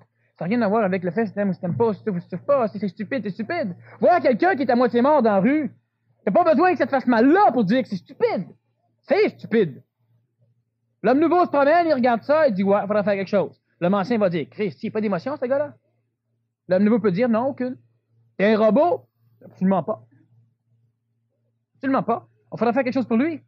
Je comprends, vous faites quelque chose pour lui. Ouais, calme-toi, là. Parce que tu vas tout lui donner si tu te laisses aller. Puis quand tu vas tout y avoir donné, il ne pourra pas rien faire avec ce que tu vas y avoir donné, puis toi, tu n'auras plus rien. Tu m'en envoies 2, ses bras. Alors, calme-toi. Là, lui, tu ne peux pas l'aider. OK? Laisse-le mourir. On va faire quelque chose. Pour aider l'ensemble. Lui, tu fais de même, laisse-le faire. Il y a un homme ancien qui s'en vient là-bas, là. Il va souffrir le martyr, lui, là. Il va l'aider. Attends, on s'en va. On va aller au niveau politique, on va aller au niveau militaire, on va aller au niveau de l'éducation. Si tu veux faire quelque chose, tu donnes pas un poisson, tu montres à pêcher. Oui, mais le temps que j'y montre à pêcher, il y en a 2 qui meurent. Oui, mais laisse-les mourir. Le temps que tu donnes des poissons, il y en a 25 qui meurent. Puis quand toi tu vas mourir, ils vont tous mourir. Ça, c'est une perception de l'homme ancien qui est très, que l'on vit tous les jours. Exactement. J'ai été dans des pays sous-développés. J'ai vu des personnes, j'ai même travaillé avec des médecins de l'Organisation mondiale de la santé. C'est évident qu'on a aidé du monde. Mais on aidait que ceux qui pouvaient être aidés. Et les médecins eux-mêmes ne souffraient pas trop de voir ce qu'il y avait là, parce que s'ils se mettaient à en souffrir, ça n'aurait plus de sens. Ça n'aurait plus aucun sens. Alors l'amour qui maintenant est en train de germer chez la majorité des humains, elle n'est pas encore tout à fait conscientisée. Elle n'apparaît pas de temps en temps. Elle sort, elle part, elle sort, elle part. Mais l'humain souffre. Mais pourquoi vous souffrez d'aimer? Parce que le sevrage émotif n'est pas finalisé. Normal de souffrir d'aimer. Même si la personne te dit, bon, ben là, moi, je veux plus aimer. Là, c'est fini, là. Et là, j'ai assez souffert dans ma vie. Là, je suis rendu à 42 ans. Puis là, je veux plus. Moi, je veux plus tomber en amour avec personne. Je veux avoir des amis, je veux avoir des chums. OK, mais je veux plus. Pourquoi la personne ne veut plus? C'est qu'elle découvre que elle va aimer autant. Mais elle n'aimera plus d'une forme d'amour à la faire souffrir. Qui va drainer toute son énergie. Exactement. Alors, une personne, un homme pourrait dire, crime, oui, mais tu m'aimes pas. Oui, je t'aime. Mais je t'aime à ma façon. Je t'aime d'une autre façon. Ah oui, mais si tu m'aimes, du bord, à soir, on peut... Non. Non. Ah ouais, tu m'aimes pas. Tu avec qui tu sors? Avec personne. Ça, c'est la personne transitive qu'elle est pognée dans le marasme de l'homme ancien qui va récupérer. Non, j'aime, mais à ma façon. Bon, tu peux pas me comprendre, mais j'aime. Mais je m'aime aussi. Exactement. Tu peux pas faire autrement. Si tu aimes réellement, tu aimes tout. Tout. Tu es dedans tout. Alors, la femme ou l'homme, par exemple, qui décide de un moment donné de ne plus retomber dans ce piège de tomber en amour. C'est une autre forme d'amour qu'elle parle. On a le même mot pour les deux, là. Mais à un moment donné, ça devient mélangeant. Mais à un moment donné, la personne, elle veut se sevrer. Elle n'haït pas. Elle va même aimer plus en aimant moins. Mais oui. En aimant moins comme l'homme ancien, elle va aimer plus comme l'homme nouveau. C'est-à-dire qu'elle va aimer divinement plutôt que d'aimer humainement. Elle ne sera plus restreinte, contrainte par le fait qu'elle a aimé ou qu'elle aime. Lorsque son chum s'en va, là, elle est bien. Là, elle se sent bien seule chez elle, ça marche. Elle n'haït pas, elle aime, mais elle aime à sa façon, c'est-à-dire qu'elle aime d'une façon intelligente. Mais ce ne sera pas un esclavage, en fin de compte. C'est pas un esclavage. Si on me demande si j'aime l'humanité, ben oui, j'aime l'humanité, je ne ferai pas ce que je fais. Sauf que, est-ce que j'ai besoin de l'humanité? Ben absolument pas. Pas au niveau émotif, j'ai besoin de l'humanité sur d'autres plans. Pas au niveau de l'émotion. J'ai pas besoin qu'on me dise que t'étais bon à soir ou ceci, c'est ça. C'est pas nécessaire. L'amour, c'est une chose formidable. C'est effectivement la solution au problème de l'humanité. Je parle de l'amour intelligent. Parce que tant que l'être humain vit d'un amour égoïque, d'un amour amique, d'un amour astral, ou d'un amour psychologique, d'un amour sélectif, évidemment, l'être humain aimant des choses en déteste d'autres. Pour être sûr qu'il va rester avec ce qu'il aime, il doit démolir ce qui peut venir chercher ce qu'il aime. Alors l'humain est toujours pris dans des mécanismes extrêmement souffrants de aimer et de regretter d'avoir aimé, d'aimer et de souffrir, de ne pas avoir assez aimé ses enfants, il est trop tard, de ne pas avoir su faire ceci. Ou d'avoir peur d'aimer. D'avoir peur d'aimer. Ça c'est une forme d'amour émotif chez l'homme. Celui qui vit ça, il est correct, il est normal. On ne doit pas se culpabiliser d'aimer émotivement. Mais on doit comprendre que l'amour est toujours la solution, mais pas l'amour tel qu'il est vécu, a été vécu par l'humanité. C'est un amour qui n'est pas sélectif, un amour qui, à un moment donné, va vous libérer. On ne peut pas non plus travailler pour rechercher cet amour. On peut faire comme on fait ce soir, en parler. On peut comprendre des choses. Et surtout, mais alors là, surtout, vous devez commencer par vous aimer, vous, en ce sens que vous devez accepter sans culpabilité ce qui vous transforme et ce qui vous rend anormal par rapport à la normalité aux autres. Parce que lorsqu'à un moment donné, il se passe des choses chez soi et on aimerait plutôt être normal, on fuit l'amour. Aimez les autres comme vous vous aimez. Vous n'avez pas le choix. Commencez par vous aimer. Intelligemment, vous n'aurez pas le choix non plus d'aimer les autres. Si la guerre existe et que la Russie et les États-Unis sont en guerre froide, cela veut-il dire qu'avant, il y a eu de l'amour et qu'il y en existe actuellement? J'aimerais que tu expliques au niveau international. Bon, pour expliquer au niveau international, il faut expliquer au niveau cosmique. Parce qu'international, c'est du point de vue de l'humain. Du point de vue de l'humain, on peut se permettre d'haïr. On a toujours une juste haine, une juste colère, une juste paix. Et tout ça fait partie du monde de l'illusion, du mensonge cosmique de l'humain. Justement, j'ai une question sur l'amour cosmique. C'est pas un autre à passer en même temps. Ben là... Bon. Parfait. Bon. Présentement, les Russes et les Américains s'aiment. Ils s'aiment à un point tel qu'ils sont prêts à échanger leur technologie. Même si leur technologie est transportée par des fusées Titan à tête nucléaire, c'est une technologie américaine qui va aller s'effondrer sur les sols russes et vice-versa. Et c'est de l'amour. Lorsqu'une personne haït quelqu'un, la personne détestée prend plus de place dans sa vie émotive que souvent que les personnes aimées. C'est de l'amour. Mais tellement mal canalisé par l'homme ancien qu'il se sert de l'énergie de l'amour pour la destruction plutôt que pour la construction. Mais c'est normal. Remarquez que l'homme ancien vit dans un monde mort, dans un monde du passé. L'homme ancien n'est pas un être vivant. L'homme ancien vit à partir de sa mémoire, donc de son expérience, ce qui fait que l'homme ancien ne peut jamais, n'est pas capable d'arriver à expliquer le neuf, à vivre dans du neuf, sans nécessairement le comparer à ce qu'il connaît, à ses mémoires, à son expérience. Alors, demandez pas à l'homme ancien de créer avec l'amour. Créer veut dire bâtir du neuf. Le neuf n'est pas existentiel dans la vie de l'homme ancien. Alors, il est beaucoup plus facile pour l'homme ancien de canaliser l'amour vers la destruction, parce que la destruction est la transformation des choses acquises, la destruction est la transformation des choses mémorisées. Donc, c'est beaucoup plus facile de détruire ce qui est pour le transmuer en nouveauté, en ruine ou en ce que vous voudrez, que de construire. Lorsque l'homme ancien est acculé au pied du mur, lorsqu'il ne vit que dans des ruines, alors là, l'énergie d'amour se réinstaure d'une façon constructive. Là, on veut la paix. Là, on fraternise. Là, le voisin, on veut l'aider. Et là, lentement, on rebâtit un monde neuf sur les ruines du monde ancien. Et seulement là, l'homme ancien peut se servir de l'amour d'une façon créatrice ou constructrice. Tandis que présentement, l'homme ancien vivant sur un monde créé, un monde construit, ne pouvant supporter plus longtemps la vie neuve, la vie instantanée, les choses neuves, l'intentionnalité, l'énergie créatrice, alors l'homme se sert donc des énergies qu'il a pour pouvoir transformer ses mémoires. Ces mémoires, elles peuvent être psychologiques, elles peuvent être physiques, comme elles peuvent être matérielles simplement. Alors l'homme va donc détruire plutôt que de construire. Parce que ça devient plus facile pour l'homme de canaliser l'énergie de l'amour dans une force destructrice, ce que nous appelons la haine. Et cette haine est une amour qui va obliger les humains à changer de pays, à se battre, donc à voyager d'un territoire à un autre, à se connaître. Les Russes ne connaissent pas les Américains. Les Américains ne connaissent pas les Russes. Quand ils se sont battus ensemble contre le même ennemi, la peur, ils vont se connaître. L'amour unit les peuples. Si l'homme n'est pas capable de se laisser contrôler par l'amour, si l'homme veut contrôler l'amour, il détruit. Mais l'amour arrive toujours à son terme, l'union. L'amour est de l'attraction, c'est de l'amour cosmique. Si la guerre existe, et que la Russie et les États-Unis sont en guerre froide, la guerre froide veut simplement dire qu'on ne s'explose pas trop.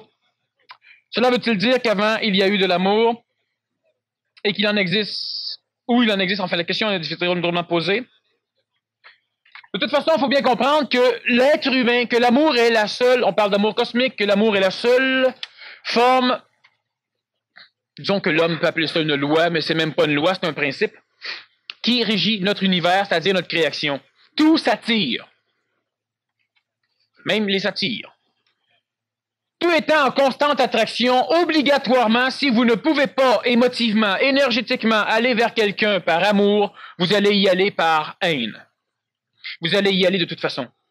Alors les pays font la même chose. L'être humain est une force qui présentement est pluralisée dans différents corps. J'en ai souvent parlé dans des conférences antérieures.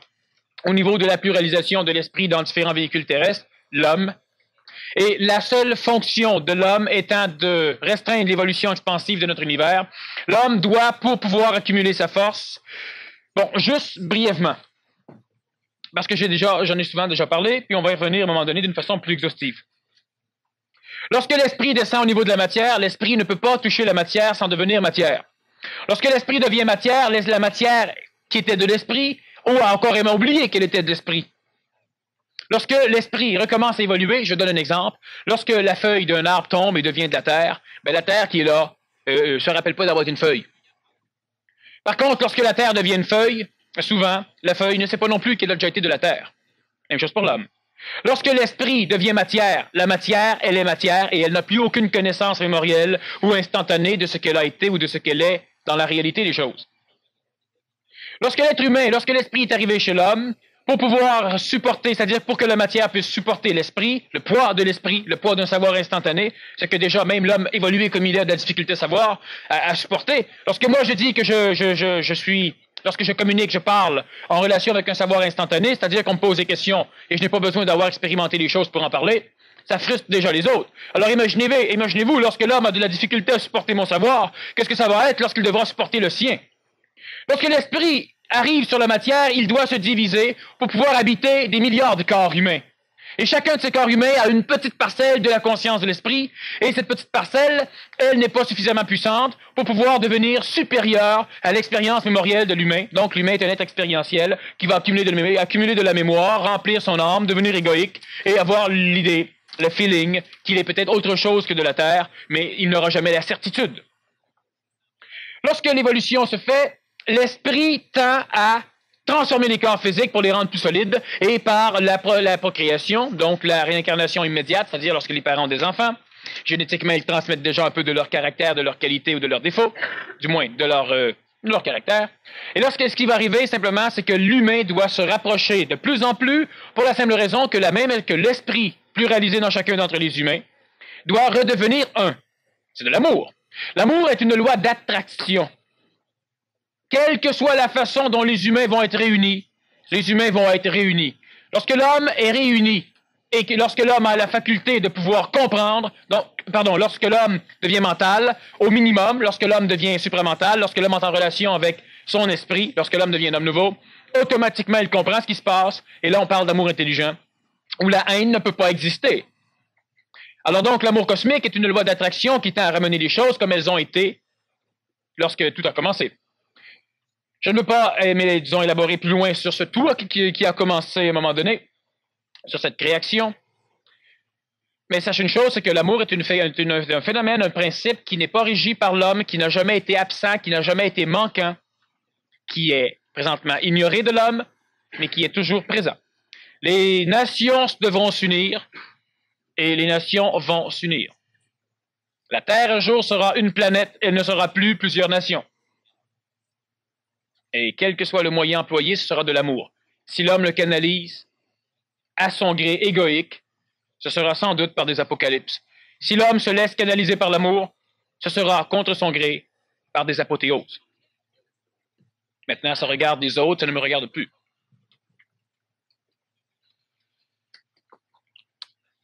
Quelle est l'intelligence ou la raison d'être de la conscience collective qui empêche l'amour intelligent, comme le vit l'homme nouveau, de se faire conscientiser? Bon, alors je veux pas je vais, mais je veux pas, mais je vais. Je dis je veux pas parce que ça me permet de m'excuser, comme ça passe mieux. Mais la semaine prochaine, la conférence porte justement sur les limites de la conscience collective. Alors, je ne répondrai donc pas à cette question ce soir, étant donné que je vais passer 1 heure la semaine prochaine à parler que de la conscience collective, que des limitations imposées à l'homme par la conscience collective, donc on englobe exactement cette question-là. Alors, si la personne elle est intéressée, soit qu'elle se présente la semaine prochaine, soit qu'un jour elle se procure la cassette, c'est la semaine prochaine que je vais aborder ce thème. L'homme nouveau ne pourrait-il pas avoir de préférence dans son amour des autres? Oui. C'est bien, c'est bien. Regarde, Jacques. L'amour intelligent, c'est quoi? L'amour intelligent, c'est lorsque une chose doit être, elle est. C'est de l'amour intelligent. Tu ne peux pas aimer un enfant qui ne vient pas à toi, mais tu ne peux pas le haïr non plus. Lorsqu'un enfant vient à toi, tu l'aimes. C'est de l'amour intelligent. Et qu'est-ce qu'on entend par aimer? C'est que tu le laisses libre.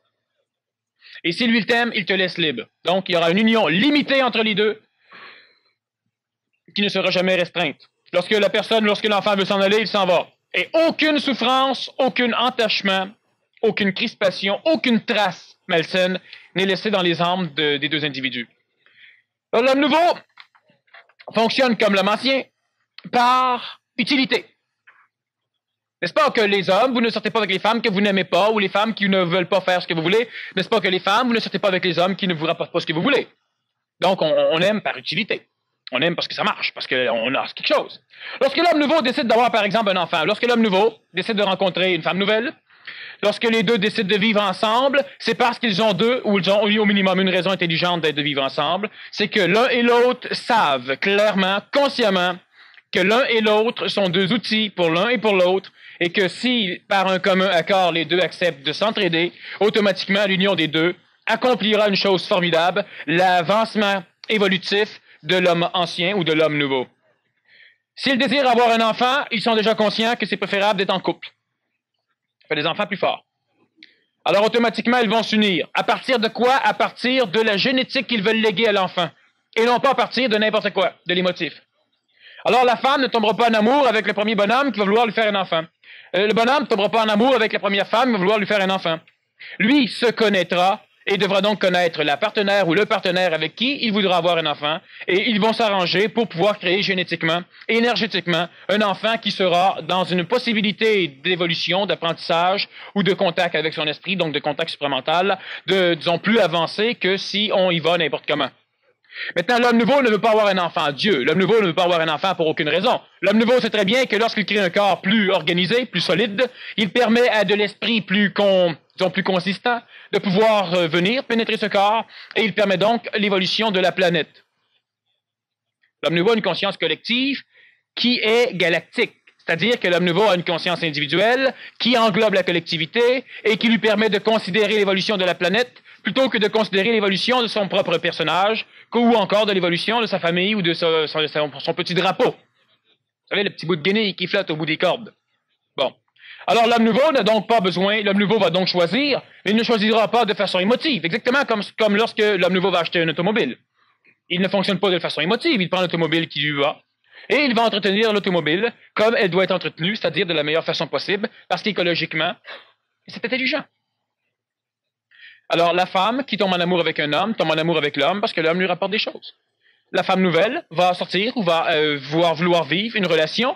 Elle ne peut pas aimer l'homme nouveau avec qui elle sort plus que tous les autres humains.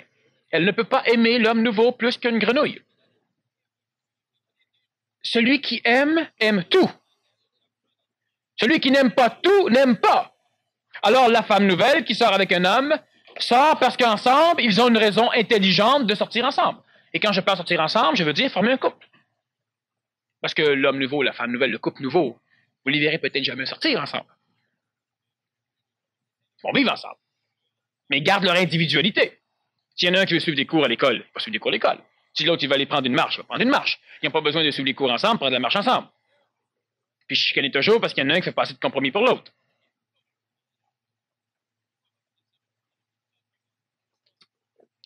Comment se libérer de l'amour, de la jalousie en amour? Bon, une réponse très facile, aime pas, tu seras pas jaloux. Bon, on rit parce que c'est vrai. Bon. Je peux expliquer le principe, mais ça n'empêchera pas la faculté amique, l'âme de la personne qui est jalouse, de pouvoir comprendre. Un jour, l'homme doit s'instruire lui-même. C'est un processus qui demande une évolution mentale, une évolution de la parole, une évolution avec, disons, une rencontre ou un contact avec son ajusteur de pensée, une personnalité énergétique, enfin une personnalité, un mécanisme énergétique qui permet à l'être humain de pouvoir ajuster sa pensée. Alors, l'homme qui est jaloux, c'est évident que s'il n'aime pas de façon possessive, donc s'il n'aime pas de façon sélective, ne peut pas être jaloux. Celui qui aime cette femme, comme toutes les femmes, ne peut pas être jaloux. Enfin, s'il est jaloux de toutes les femmes que sa planète, il est loin en arrière. N'aimant pas d'une façon possessive, on ne peut pas être jaloux. Présentement, le phénomène de la jalousie, ce n'est pas un phénomène que l'on peut régler par l'intellect, étant donné que ce n'est pas l'intellect, le mental naissant qui le vit, c'est l'ego qui le vit. C'est le plan amique, le plan émotif qui le vit. Comment se libérer de la jalousie en amour? Si je veux répondre dans le cadre d'une conférence, il n'y a qu'une seule réponse, cesse d'aimer comme tu aimes, et tu ne seras plus jaloux. Ça ne veut pas dire d'haïr, parce que l'homme ancien va se dire, ben, c'est évident que si je l'haïs, je ne serai pas jaloux. C'est même faux. La haine et l'amour sont la même chose. Alors la femme avec qui on était, on l'haït. Elle sort avec un autre, on l'haït plus. Donc on est jaloux. On reste jaloux même si on haït. Haïssez votre voisin. Il gagne à la loterie, elle l'haïr en maudit. Elle est jaloux. La haine et l'amour, c'est la même chose. Cette question se répond beaucoup plus dans le cadre d'un séminaire ou dans le cadre d'un face-à-face, plutôt, mais pas en conférence. Ce serait de l'intellectualisation et ça serait une perte d'énergie. Étant donné la simplicité de tes conférences et de ce que tu dégages, à quoi sert tout le décor impressionnant qui t'entoure, musique, fauteuil, etc., et pourquoi continuer d'y fonctionner? C'est une bonne question, une question très intéressante. Étant donné la simplicité, ça, je suis bien content qu'on me le dise. Habituellement, on me dit que je suis compliqué. Bon. de tes conférences et ce que tu dégages. À quoi sert tout le décor impressionnant qui t'entoure? Bon, alors on va donc faire un petit historique. Le centre de l'universalité, ce n'est pas mon centre, je ne l'ai pas fondé, je ne l'ai pas parti, je ne l'ai pas ouvert. Alors, lorsque le centre a été constitué, il devait servir, et il sert encore à cela aujourd'hui, à la transmission des connaissances pouvant permettre l'amélioration de la condition humaine. C'est un homme d'affaires qui a parti le centre, qui a instauré le centre, et cet homme d'affaires a tout remis entre les mains de certaines personnes. Lui ne fait pas d'argent, d'ailleurs, le centre lui en doit encore beaucoup, et il ne veut rien savoir, il vient de temps en temps aux conférences, mais il ne gère pas le centre. Il a préféré que des personnes qui étaient dans le domaine, disons, de l'expansion humaine s'en occupent. Le chêne massif qui constitue les murs est un bois extrêmement compact qui permet la mémorisation des énergies, donc ça crée une ambiance relativement particulière qui est difficilement supportable à certaines personnes. Il y a beaucoup de personnes qui viennent visiter nos salles pour les louer, et certaines, en rentrant ici, se sentent oppressées, écrasées, enfin ils sortent.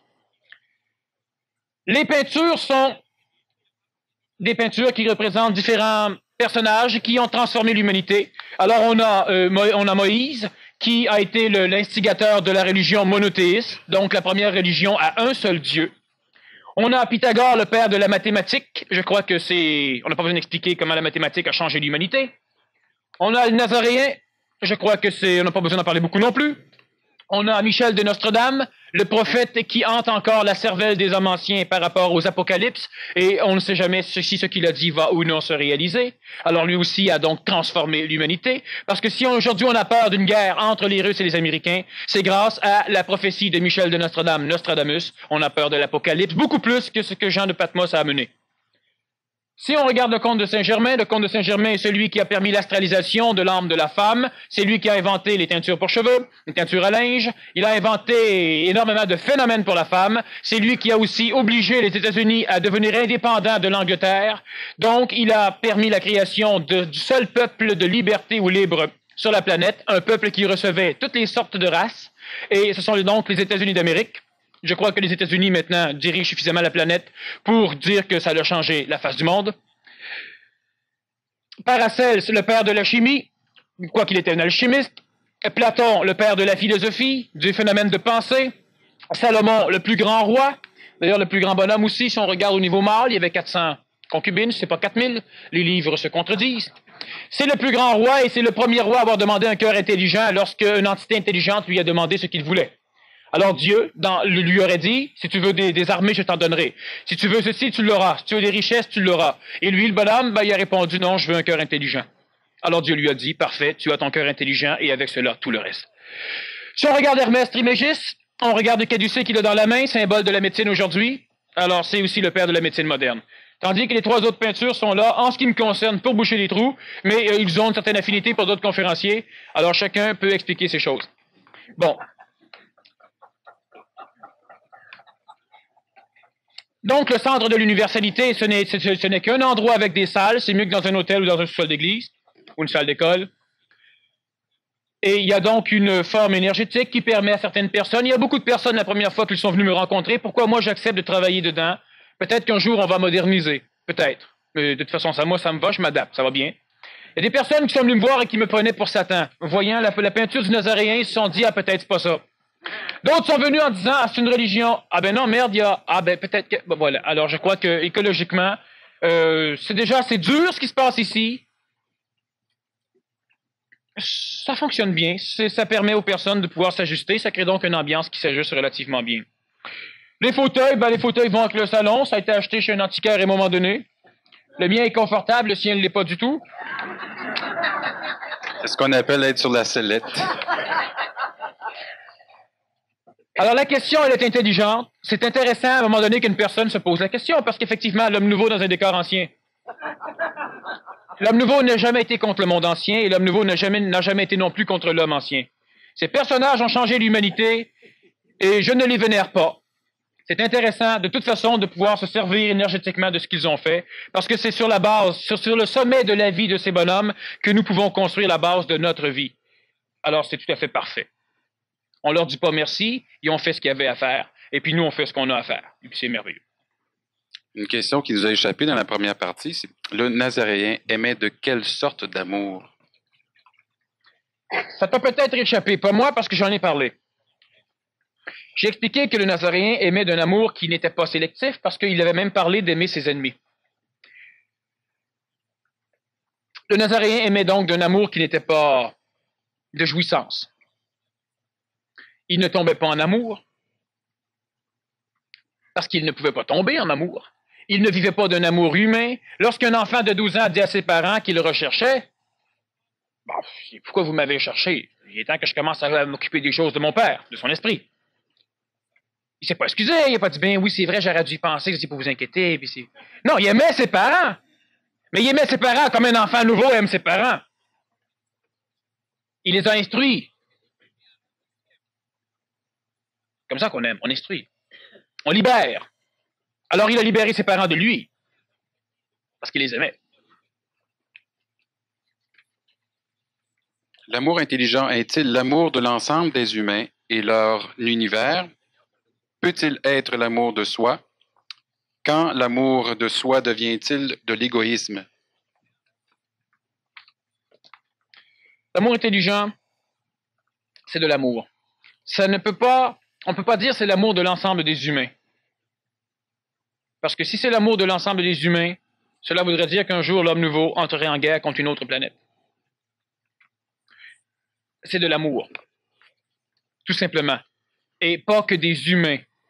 C'est la compréhension cosmique instantanée des mécanismes de la réalité. On peut dire de la vie. De l'arbre, de la feuille, du soleil, de l'air, de soi, des autres, de tout. Sans jamais sélectionner. Donc, sans jamais se demander si on aime ou si on n'aime pas. On apprécie, on goûte tout. Sans le mémoriser et sans obliger la vie à répéter ce qu'on a aimé dans le passé, parce que sinon on n'aime plus la vie. L'amour intelligent veut dire que lorsqu'on rencontre une chose merveilleuse, d'ailleurs tout ce qu'on va rencontrer devient merveilleux, et pas merveilleux tripant. Ça, c'est de l'émotion. Le corps réagit. Lorsque l'être humain, lorsque l'homme nouveau vit, automatiquement tout ce qui est perçu par sa conscience, qui est extrêmement vaste, fait partie de lui. Alors, vu que tout fait partie de lui, parce qu'il est en union intime, en réunion parfaite avec ce qu'il perçoit, il ne peut pas haïr. Si l'homme nouveau dit, j'ai haï telle personne, cette personne est inclue dans sa conscience, donc elle fait partie de lui. Étant donné qu'il s'aime, il aime donc les autres. Il ne peut pas haïr. À l'instant où une chose rentre dans la conscience de l'homme nouveau, c'est inclus maintenant. C'est compris. La chose est peut-être à un niveau de compréhension très basse. L'homme intelligent, consciemment, celui qui a de l'intelligence, de l'amour intelligent, comprend, le sait. Il ne peut pas dire, t'es bien stupide, la stupidité n'existe pas sur la planète. C'est comme de dire à un arbre, t'es bien cave de rester là, dans la boîte. Mais l'arbre, il bougera pas parce que l'arbre n'est pas cave. L'arbre n'est pas stupide. On ne peut pas dire à un humain, t'es un imbécile, t'es un raté. Ça n'existe pas cosmiquement. Ça n'existe que dans le domaine de l'homme. Parce que l'homme vit dans un domaine de mensonge, d'illusion. Ce n'est pas la faute de l'homme. L'homme est placé comme ça pour l'instant, et c'est bien, mais l'homme va s'en sortir. L'homme résiste, il veut pas. Mais il n'y a personne de stupide. Alors lorsque l'homme nouveau aime, une personne vient baver sur ses souliers, il essuie ses souliers. Il tourne la personne pour qu'elle bave ailleurs. Mais il ne donne pas des coups sur la personne, il l'insulte pas. Si la personne lui dit « J'aimerais cesser de baver », l'homme nouveau pense que peut-être que la personne elle a maintenant la faculté de vouloir faire quelque chose et de comprendre. Il va lui donner quelques petites choses, pas plus. Pas lui nuire. On aide beaucoup plus autrui quand on leur nuit pas. Et on nuit énormément souvent quand on veut les aider. Alors donc, l'homme nouveau aime de l'amour intelligent, ça inclut soi. Ne se prenant pas au sérieux, son amour ne peut pas devenir de l'égoïsme. Mais s'il se prend au sérieux, l'amour devient de l'égoïsme. Lorsque votre âme décide de gérer l'esprit, ça devient automatiquement égocentrique. L'homme veut manipuler Dieu. L'homme veut aller dans le royaume de Dieu assis à la droite. L'homme veut rester boss. L'homme veut rester chef. L'homme veut ceci, l'homme veut cela. L'homme veut être sauvé. L'homme a un maître. L'homme est tout fier. L'homme, hey, j'ai un contact avec Dieu. Tout fier. C'est d'égo. Je ne sais pas quel Dieu qui a eu un contact, mais il n'y a pas grand Dieu qui vient rencontrer un orgueilleux. Sauf à coup de claque dans les fesses. Alors donc, lorsque l'homme se prend au sérieux, lorsque l'homme découvre qu'il aime, et lorsque ça plaît à l'homme d'aimer, il vient de se faire avoir. Parce que s'il découvre qu'il n'aime plus, il va souffrir. Qu'est-ce qu'on entend par « tu enfanteras dans la douleur et tu connaîtras le bonheur » ? Ouais. Demandez ça aux femmes.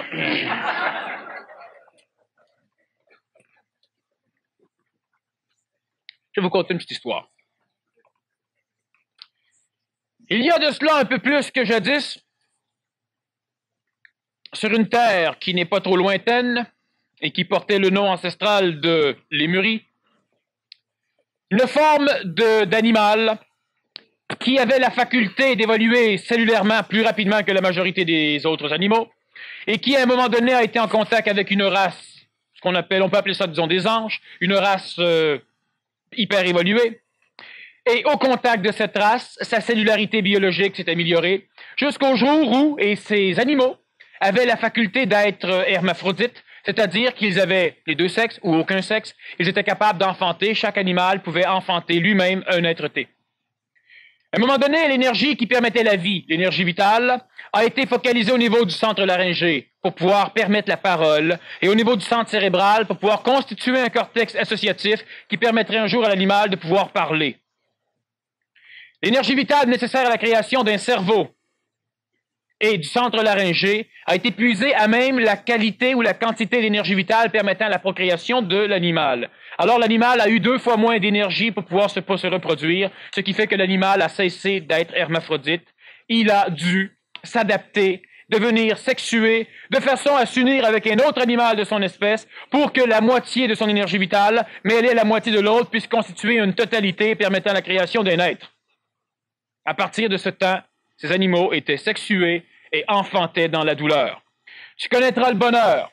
Seul l'être qui a la faculté d'avoir un cerveau et un centre laryngé peut un jour arriver à parler, ajustant sa parole, entre en contact avec l'énergie supramentale, connaît l'esprit, donc se libère des mécanismes de planétaire. Tu enfanteras dans la douleur. Ça va de soi, tu es devenu sexué.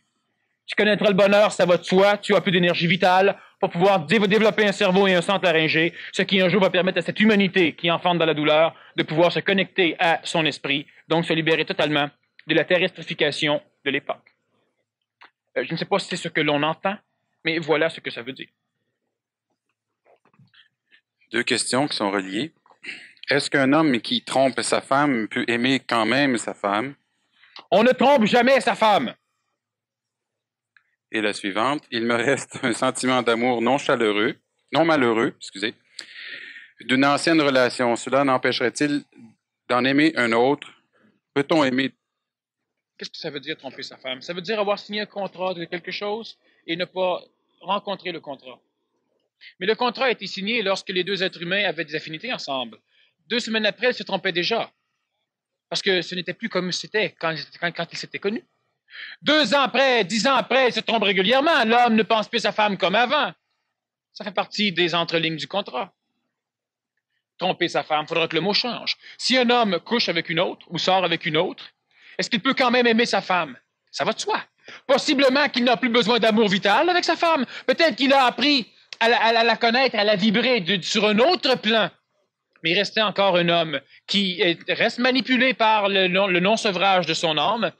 S'il respecte trop sa femme pour pouvoir coucher avec ou la forcer tous les soirs ou tous les semaines, parce que, je ne dis pas que c'est le cas de tous les hommes qui font cela, mais c'est une chose qui arrive. Je peux rester avec ma femme et je l'adore. Je vais coucher avec un autre. Elle, ça se fait-tu, je m'en fous. Mais pas elle. Je coucherai pas avec elle. De temps en temps. Je vais de temps en temps avoir, je redeviens animal. Je laisse ma femme en paix, je l'aime trop. Pas de l'amour animal, pas de l'amour. Avant, j'aimais des deux, fait que la bonne femme a passé au cash. Mais maintenant, ma femme, je la respecte, je l'aime d'une autre façon. Mais je suis encore animal, mais elle, je la vibre, elle est sur un autre plan pour moi. Je ne peux plus. Alors, je vais aller ailleurs. Est-ce que je peux aimer ma femme autant qu'avant? Plus qu'avant. Je ne dis pas que c'est le cas de tous les hommes. Il y a des hommes qui aiment les femmes de la même manière. Mais il faut, comme la femme qui à un moment donné sort avec un autre, il y a quelque chose. Est-ce qu'elle déteste son mari? C'est rare que la femme qui sort avec un autre déteste son mari. Elle va chercher quelque chose d'autre plutôt que d'embêter son mari. Et elle est mieux à la maison après. C'est pas le cas de tout le monde. Je réponds d'une façon. C'est un point de vue. C'est un point de vue au-delà de l'humain, mais qui est existentiel, qui est réaliste. Ce n'est pas le cas de tout le monde, mais il faut faire attention. Mais tromper sa femme, tromper son mari, c'est comme le petit gars qui joue avec un autre chum, il trompe-tu ses amis? Non. Maintenant, si on me demande est-ce que c'est bien de coucher avec un paquet de femmes ou un paquet d'hommes, ça dépend simplement de vous, des femmes et des hommes. C'est une question Pas de d'écologie. moi. Ça n'a rien à voir avec les plans cosmiques. Vous ferez bien ce que vous voudrez. C'est pas correct, vous le saurez assez. Je sais que je suis, que l'homme dit doit s'initier à l'amour pour fusionner, pour devenir ce que l'homme appelle lumière. J'ai un sentiment pour toi.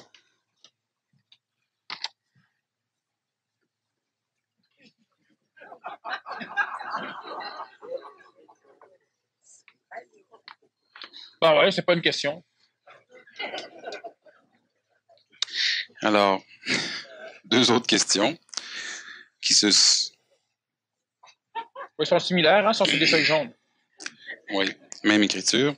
Comment peut-on à la fois ne pas avoir le choix d'aimer telle ou telle chose, amour ancien, et en même temps être conditionnable, comme ne pas aimer les Noirs ou ceux qu'on a Bon, qui ont des ça, c'est jeans. facile de répondre.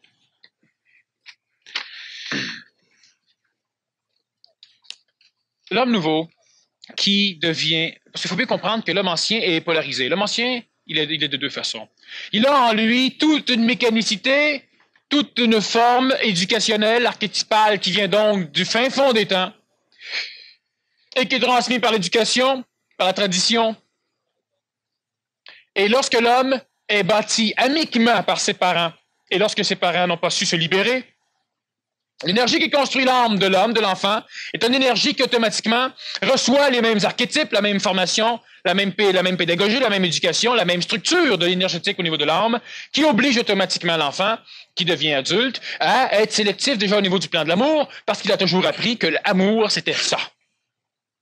Mais en même temps, il y a un phénomène chez l'homme qui l'oblige à savoir que ce qu'il fait n'est pas ça.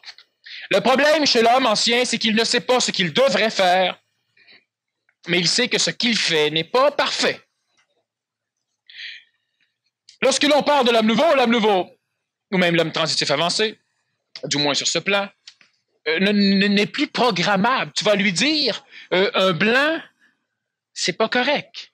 Ils sont dangereux, les blancs. Et l'homme nouveau va dire, comment qu'un blanc peut être dangereux? Parce que lorsque l'homme nouveau observe une personne blanche, il observe en même temps un système musculaire, un système veineux, un système nerveux, un système cérébral, un système énergétique vital, un système énergétique astral, un système énergétique mental. Et là, il va dire, ça n'a rien à foutre avec le fait qu'il soit blanc.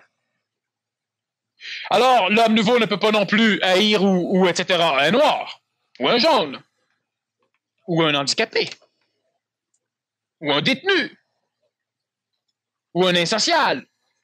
Il ne peut pas. Pour la simple raison que comprenant la mécanicité qui constitue cet être humain, si lui serait dans les souliers de l'autre, il serait comme l'autre. Il n'aurait pas le choix. Alors, s'il est dans les souliers de l'autre et qu'il sait qu'il serait comme l'autre, il ne peut pas faire autrement que de l'aimer, l'autre. Il ne peut pas faire autrement. Il ne peut pas se dire, ah, moi, si j'aurais eu... Si tu aurais été exactement comme lui, ben, tu serais exactement comme lui, hein? Et ça, c'est clair. C'est pas de l'apprentissage. C'est vivant. C'est cellularisé chez l'homme nouveau. L'homme ancien est programmable, assujettissable, manipulable, parce qu'il vit dans une conscience collective. La conscience collective, elle est géniale, elle est intelligente.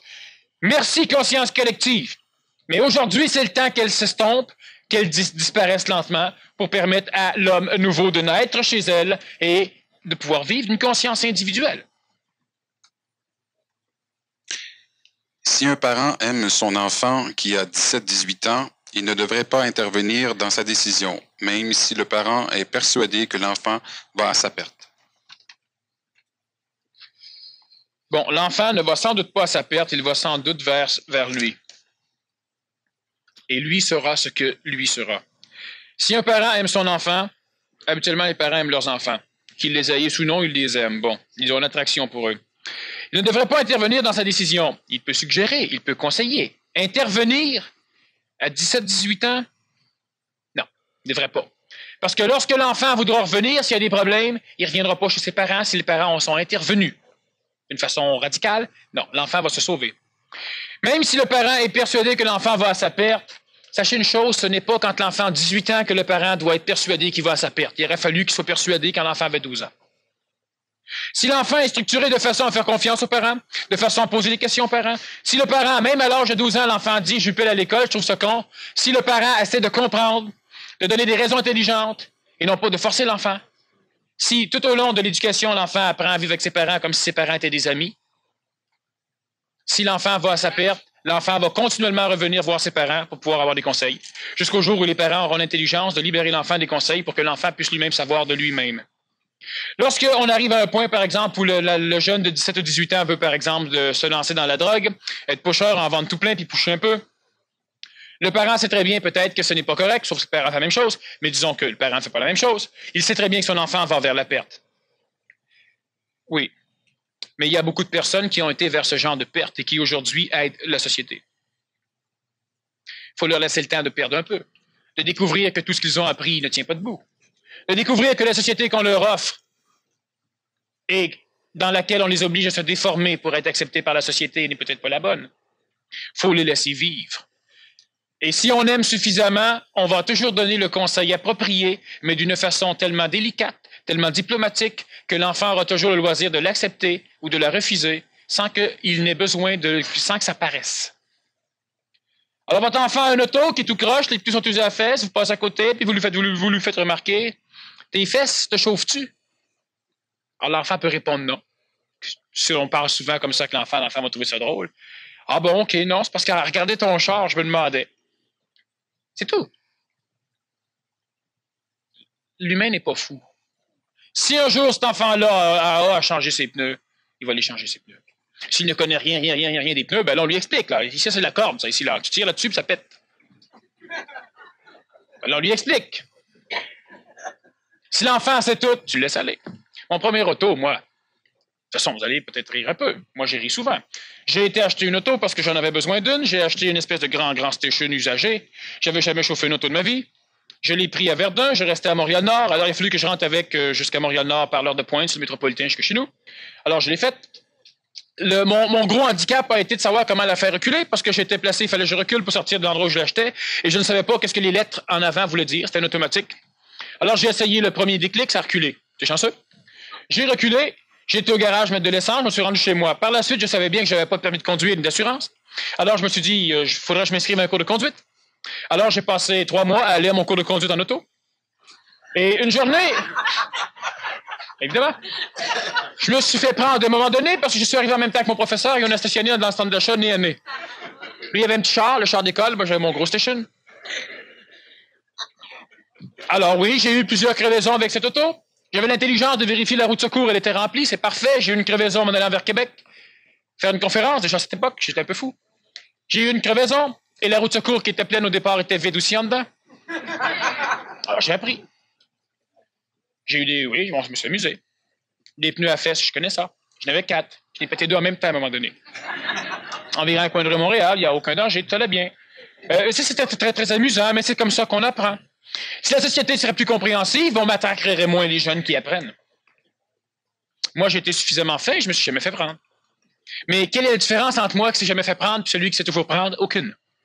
Moi, je parais bien, lui paraît mal. On est pareils tous les deux. À un moment donné, il faut comprendre. Alors, le jeune, non, on glisse des conseils comme ça, puis on le laisse aller. Il a le droit d'être lui. Tu dis que tu ne penses pas. Comment fais-tu pour te référer à des images du passé qui sont gérées par la mémoire qui est la pensée? Intéressant, soir saint. Il faudrait que vous reveniez. Les questions sont pas mal de fun. Comment faire pour se référer à des images du passé si on ne pense pas, étant donné que la pensée fait référence au passé? Mais il y a 2 choses. Lorsque l'homme pense, il pense qu'il pense. C'est-à-dire que lorsque l'homme trouve un filon, il laisse le filon défiler dans sa tête, et là, il le commente. Donc, il en parle. On appelle ça penser. Lorsqu'on me pose une question, ce que je fais, c'est que soit que je suis en contact réel avec l'intelligence spontanée, donc je n'ai qu'à parler, et m'écoutant parler, j'apprends moi aussi comme vous autres. D'ailleurs, ils sont témoins, moi aussi je paye mon billet. Vu que j'apprends. Alors je parle, je ne pense pas, je me laisse aller simplement, je corrige ce que j'ai à dire et j'apprends. Ça va bien. Lorsque je dois faire référence à un phénomène du passé, donc lorsqu'on me pose une question, par exemple, que penses-tu du Nazaréen, qu'est-ce qu'il a fait dans le passé, ou on peut parler de n'importe quoi d'autre du passé. À un moment donné, on me parlait des guerres, on me parlait du terrorisme la semaine dernière, j'ai presque été terrorisé, certains ont pu voir. Alors je me suis ramassé dans le passé, j'ai été vérifier ce qui se passait. Dans la mémoire de notre planète, il y a dans le ciel, donc dans la mémoire de notre planète, là où il y a le monde des morts, là où l'être humain va passer sa phase purgatorielle, là où l'être humain, je végète un peu en attendant des choses, soit de se réincarner, soit de se paradisier. À l'intérieur de cela, il y a la mémoire de ce que tous les êtres humains ont pensé. Dans la petite école, on me disait que c'était un grand livre dans lequel tout était écrit. Ce grand livre porte un nom hindou de Anal Akashic. Ce phénomène anal-akashique est le séraphin, donc le périsprit de l'enveloppe du ciel, la limitation parfaite du ciel, et à l'intérieur de cette limitation est inscrite la mémoire directe, la mémoire non colorée, la mémoire événementielle de tout ce qui s'est passé à l'échelle de notre planète. Alors je n'ai pas besoin de penser, de fouiller dans mes mémoires, savoir si j'ai lu ou non. Je n'ai qu'à fouiller, à me référer à cette mémoire, et automatiquement je peux parler des choses telles qu'elles sont. J'ai déjà expliqué ici qu'un jour j'ai fait une conférence sur la cosmogonie d'Urantia, et j'avais expliqué en commençant ma conférence que je n'avais jamais lu le livre. Alors j'avais frustré beaucoup de personnes et je leur avais dit que si le gars, lui, qui l'a écrit, ne l'avait jamais lu et qui pouvait écrire la cosmogonie, moi je ne l'ai pas lu non plus et je peux aussi en parler. Alors on fait référence à un endroit qui est particulier du monde astral, du monde des morts. Donc c'est un monde parallèle à notre monde de matière, ce qui fait qu'on n'a pas besoin de penser pour pouvoir se référer aux phénomènes incrustés dans le présent des choses du passé. Celui qui pense fait référence au passé pour expliquer le présent. Lorsque moi je fais référence au passé, je donne des exemples, mais je n'explique jamais le présent ou le futur à partir des mécanismes du passé. Je permets de créer une structure qui peut permettre aux personnes de me suivre, et par la suite, je fais référence à l'instantanéité pour pouvoir complémentariser ce que j'ai commencé à dire. Donc, je n'ai pas besoin de penser. C'est d'ailleurs extrêmement tannant. Quand je joue aux échecs, je joue comme ça. Clic. L'autre, il est là, puis il attend. Fait que là, moi, je niaise. Puis quand il a joué son morceau, ben alors là, je joue. Puis l'autre, il recommence à penser. Là, il faut que j'attende. Là, il joue son morceau, ben là, je joue. Alors, je joue pas souvent aux échecs. Lors d'une de vos premières conférences, vous avez dit avoir déjà ramassé un homme ivre-mort sur la rue, sous prétexte que personne ne voulait en prendre la responsabilité. Effectivement, c'était un avant du Pourquoi cinéma. aujourd'hui choisissez-vous de laisser mourir un homme à moitié mort sous prétexte que vous ne pouvez pas l'aider? Est-ce un changement de valeur ou un signe d'évolution? Bon. Lorsque j'ai ramassé ce bonhomme, pour peut-être faire référence aux personnes qui sont ici, c'était en avant du cinéma Papineau. À l'époque, c'était pas un cinéma de fesses. Il y a des bonnes vues. Et en sortant, ben alors, tout le monde passait par-dessus une alcoolique qui était étendue à terre. C'était un peu l'hiver. La personne était en train de geler. Étant dans une société où je sais que les portes peuvent s'ouvrir, je sais qu'on a un système de police, qu'on a un système ambulancier, qu'on a des hôpitaux, il était donc tout à fait écologique de prendre la personne en main parce qu'elle était sauvable. Alors, j'ai pris la personne, j'ai vérifié premièrement si elle n'était pas morte. Elle n'était pas morte, elle était ivre-morte. Alors, on l'a trémoussée un peu, elle s'est levée, et puis j'ai demandé où elle restait, elle m'a donné un nom de rue, je l'ai transportée, enfin, elle s'est à côté sur moi, m'alcoolisant un peu.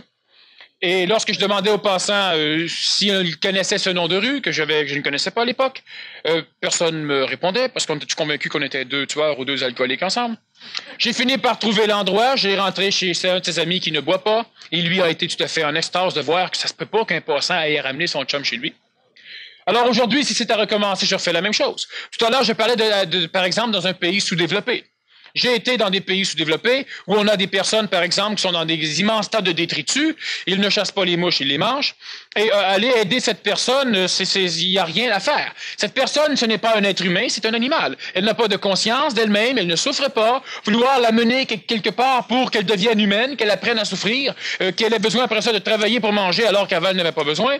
Elle n'a pas la conscience de vivre cet état de choses. C'est comme lorsqu'on est allé civiliser les Inuits. On leur a dit qu'ils étaétait des sauvages.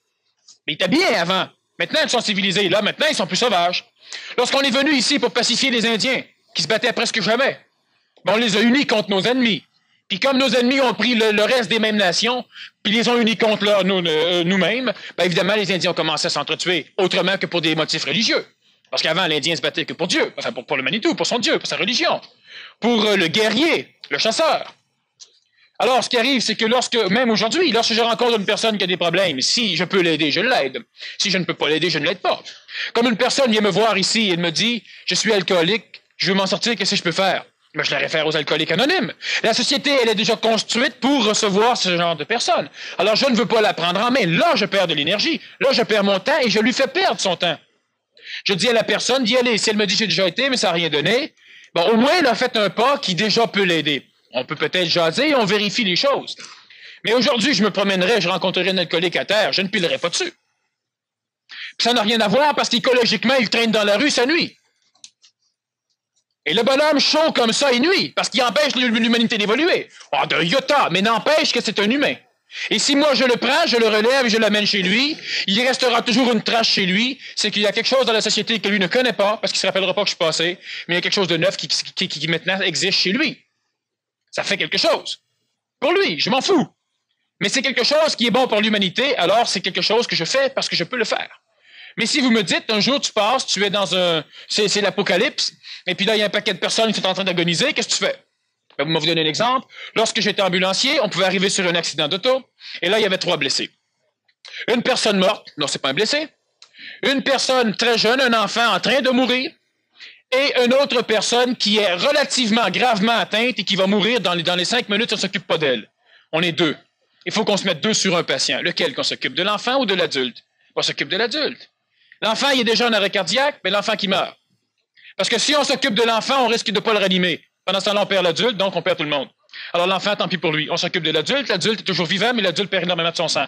On s'occupe de l'adulte, disons qu'on va stabiliser l'état de santé de l'adulte, et si par la suite on peut s'occuper de l'enfant s'il reste encore du temps, tant mieux. Sinon, on ne le fait pas. Est-ce que ça veut dire que c'est une marque d'évolution? Est-ce que je laisse absolument rien? Parce que, moi, vous dire une chose, c'est que taper sur un adulte, je vais vous regarder de travers. Taper sur un enfant, va peut-être vous sauter dessus encore. Alors, si je laisse un enfant mourir pour sauver un adulte, c'est parce qu'il y a de l'intelligence quelque part. L'adulte est sauvable, l'enfant, on ne sait pas. Dans un pays sous-développé, moi, je ne peux pas rien faire, laisse-le là. Ne commence pas à broyer, ne t'apitoie pas, ça ne sert à rien. Ça ne servira pas à la personne. Ça va te hanter après. Mais quand tu reviens, je vais vous donner un autre exemple. J'ai un de mes amis qui, à un moment donné, dans la jungle, avait amené un transistor. Et on a rencontré des indigènes qui ne connaissent pas de transistor, ils ne connaissent même pas l'électricité. Comme cadeau, ils voulaient leur donner le transistor. Oui, les autres avaient écouté, c'était génial, c'était le paradis, c'était incroyable. Mais qu'est-ce qu'une tribu indigène avec un transistor Dieu, avec de la musique qui vient du ciel, de n'importe où, avec des autres qui ont des tam-tams, des roches, puis des rottes, puis là, ils entendent des choses, des orchestres complets dans une petite boîte. C'est merveilleux, mais quand les batteries sont à plat, qu'est-ce qui se passe? Mais maintenant, ils en ont besoin de leur radio. Ils l'ont même incorporé dans leur culte. Et Dieu répond plus. Dieu ne marche plus. Dieu les abandonne. Parce qu'ils ont trahi Dieu, ils ont accepté quelque chose des hommes blancs. C'est ce qu'ils vont comprendre. Le gars est revenu, il est ici, présentement, il dort quelque part, bien heureux d'avoir aidé des indigènes. Il a renié comme c'est pas possible. Moi, je peux paraître sans cœur. Non, tu le ramènes. Et oui, mais ça leur plaît, je m'en fous. Ils vont souffrir 2 jours quand on va être partis. C'est tout. Laisse-leur. Savoir comment ils vont être pognés après. Alors, c'est le même phénomène. Si c'est à refaire, je referai. Comment peut-on reconnaître l'amour de l'homme nouveau par rapport à l'homme ancien? Et comment l'amour peut se manifester de l'homme ancien à la femme nouvelle ou vice-versa? D'un homme ancien, l'amour est toujours possessif. L'amour est un amour qui est restreignant, c'est un amour qui est limitatif, c'est un amour qui demande de l'énergie, c'est un amour qui doit toujours être prouvé. Alors, si l'homme ancien aime une femme nouvelle, il faudra que la femme nouvelle lui prouve qu'elle l'aime, parce que l'homme ancien ne saura pas. Alors, il faut que la femme, donc, s'assujettisse un peu à l'homme ancien, sinon l'homme ancien ne saura pas que la femme l'aime. Comment peut-on reconnaître l'amour de l'homme nouveau? C'est pas compliqué. Alors, si vous rencontrez un être nouveau, il va toujours vous laisser libre. S'il y a une intelligence de relation entre les deux, la relation aura lieu. S'il n'y en a pas, il n'y en a pas. De toute façon, il y a de plus en plus de personnes qui sont transitives qui arrivent à cette phase nouvelle. Vous allez finir par le rencontrer. Mais perdre du temps en paquet de choses, l'homme nouveau ne le fait pas. Il aime, mais il ne perd pas de temps. Il économise énergie. Alors donc, comment reconnaître l'amour de l'homme nouveau par rapport à l'amour de l'homme ancien? Premièrement, ce n'est pas important comme tel, parce que lorsque l'être humain devient nouveau, il sait. Lorsque l'homme ancien est un homme ancien, il y a de la grosse difficulté à accepter l'amour de l'homme nouveau. Un amour qui n'oblige pas celui qui aime à devenir l'esclave de ce qu'il aime. Pourquoi tant de séparations, tant de divorces, si nous avons tellement besoin d'amour? Et comment aimer les enfants de l'autre? Premièrement, sachons que les enfants de l'autre, ça n'existe pas à l'échelle de notre planète, ça n'existe encore que dans le monde de l'homme ancien. Les enfants sont des êtres humains authentiques à part entière qui n'appartiennent pas. Ils ont une cellularité qui a été générée par le corps de leur mère, mais est-ce que l'enfant appartient à sa mère? Pourquoi il n'appartient pas plutôt à sa grand-mère? Parce que la grand-mère a créé la mère a créé l'enfant. Pourquoi il n'appartient pas à l'aïeul? Alors, si on veut que ça appartienne, ça appartient à quoi? Lorsque l'enfant a mangé, après 2-3 mois, l'enfant a mangé, toutes ses cellules ont été régénérées parce qu'il a mangé, donc l'enfant appartient maintenant à la terre, puis à la mère. À moins qu'il ait mangé la mère. Pourquoi tant de séparation, tant de divorces? Pour la simple raison que de plus en plus l'humanité évolue. Et plus l'humanité va évoluer dans le monde civilisé, plus il y aura de séparation, de divorces. Parce que les unions sont toujours faites de façon émotive. Lorsque l'évolution se fait, la femme devient mentale. La femme, elle a changé en maudit depuis les 20 dernières années. Elle devient mentale. Elle est capable maintenant de se gérer. Alors l'homme aussi évolue lentement, ce qui fait que lorsqu'ils évoluent, ils veulent maintenant être indépendants. Et ils deviennent transitifs. Mais l'homme transitif est toujours un révolté. Ne comprenant pas ce qui se passe, avant c'était tout, maintenant c'est rien. Lorsqu'ils seront nouveaux, ben là, ils vont comprendre l'intelligence des formes d'union qui ont des raisons intelligentes d'être. Présentement, il y a tant de divorces et de séparations pour la simple raison que, à un moment donné, on se rend compte qu'il y a autre chose. Que moi, je veux être libre, qu'il y a des choses que je veux faire. La femme veut le faire, l'homme veut le faire. Les deux êtres évoluent maintenant à leur propre rythme. Ils sont toujours collectifs, mais ils ont une tendance à être de moins en moins collectifs. Alors, ils coupent parce qu'il est plus facile, ils coupent déjà par ceux qui les manipulent autour d'eux. C'est donc tout à fait normal. Je ne dis pas que c'est plaisant, c'est vache, mais pour l'instant, c'est la seule chose qui va permettre à l'humanité. Si la femme n'aurait pas commencé à travailler, jamais elle n'aurait été libre. Commençant à travailler, on le sait, du moment que la femme a commencé à travailler, on a eu plein de divorces, on a eu plein de séparations, on a plein de chicanes. Parce que la femme devenant autonome financièrement, elle devient donc autonome aussi au niveau de sa gestion. Elle peut décider de s'acheter du linge, elle peut s'acheter un auto, le bonhomme ne veut pas s'en acheter un pareil, elle travaille. Elle peut acheter de nouvelles choses dans la maison. Elle n'a plus besoin de quêter, elle peut s'inscrire à des cours. C'est son argent, il n'y a rien à dire. Mais automatiquement, ça crée un conflit parce que traditionnellement, ça n'a jamais été vécu dans nos foyers. Alors, ce qui fait que l'homme ne sait pas comment s'adapter. C'est du neuf, ça. Alors, l'homme se référant au vieux. Oui, mais dans mon temps, comme les adultes font souvent par rapport aux enfants, pour expliquer le neuf, on se réfère au passé. Alors, évidemment, ça ne marche pas. La femme, elle a bien fait, ça crée des problèmes de foyer. Eh bien, tant pis. Est-ce qu'on va laisser la femme de rester un esclave toute sa vie pour sauver nos foyers? Ben, nos foyers vont être perturbés pendant un bout de temps. J'ai déjà dit que la femme, en se libérant, a libéré l'homme. C'est un fait. L'homme a commencé à cuisiner. Là, comme l'homme a commencé à laver ses bobettes, l'homme a commencé à se rendre compte qu'il fallait qu'il fasse quelque chose. Donc, la femme a libéré l'homme. C'est une libération de l'humanité. Et c'est parfait. Que ça perturbe les foyers. Et oui, que voulez-vous? Mais on se rend compte que l'homme, maintenant, est capable d'éduquer des enfants. Maintenant, on a des hommes qui ont la charge des enfants lors des divorces. On sait maintenant que l'homme peut aimer les enfants, ce qu'on ne savait pas avant. Pourquoi on ne le savait pas avant? Parce que l'homme ne pouvait pas. Et maintenant, il le fait. La femme le fait. La femme, maintenant, peut gérer ces choses. La femme peut être une femme d'affaires. Avant, elle ne pouvait pas.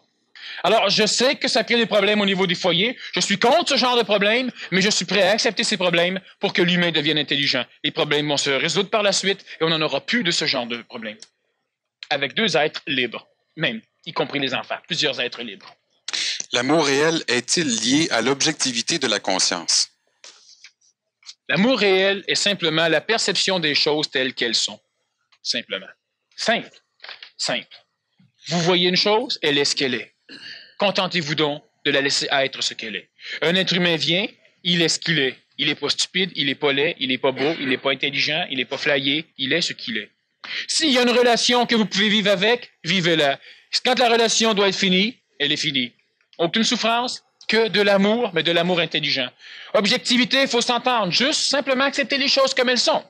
Les plantes poussent, merveilleux. Les plantes meurent, merveilleux. Aujourd'hui, justement, on regardait les feuilles des arbres tomber. Alors, ça tombait. Puis là, ma femme me dit, Ouais, c'est pas pire. Mais il y en a d'autres qui vont pousser. Printemps prochain. Ben, c'est ça. C'est parfait. Tout à fait en extase devant les feuilles qui tombent, devant les feuilles à terre, les couleurs, les arbres. Ouais, c'est bon, ça. Il y en a d'autres qui vont pousser. Pas plus compliqué que ça. Et c'est au-delà du bonheur. Il n'y a pas de peur de le perdre. On ne peut pas le perdre. Étant donné que ce n'est pas les autres qui nous l'amènent, ils ne peuvent pas nous l'ôter. On s'est réglé. Et ne le donnez pas aux autres. Laissez-leur la possibilité d'arriver à se gérer eux-mêmes. Ils seront comme vous, au-delà du bonheur. Lorsque cela sera fait, l'humain va recommencer à vivre des relations, l'humain va recréer des foyers par intelligence. Tant que l'humain a besoin de procréer, l'humain aura besoin de foyers. Mais on n'aura plus des pitous enfants. On aura des êtres humains enfants. Comment expliquer que je goûte davantage les moindres cadeaux de la vie quand je suis seul, alors que je suis avec quelqu'un présentement? Ce n'est pas serein, ni vraiment harmonieux, et pourtant je redoute le fait de ne plus avoir d'homme près de moi. Bon, le fait de ne plus avoir d'homme, c'est parce que présentement la personne expérimente le contact de l'homme. Même si elle n'aime pas, ça fait partie de ce qu'elle connaît. Si l'homme s'en va, c'est du neuf.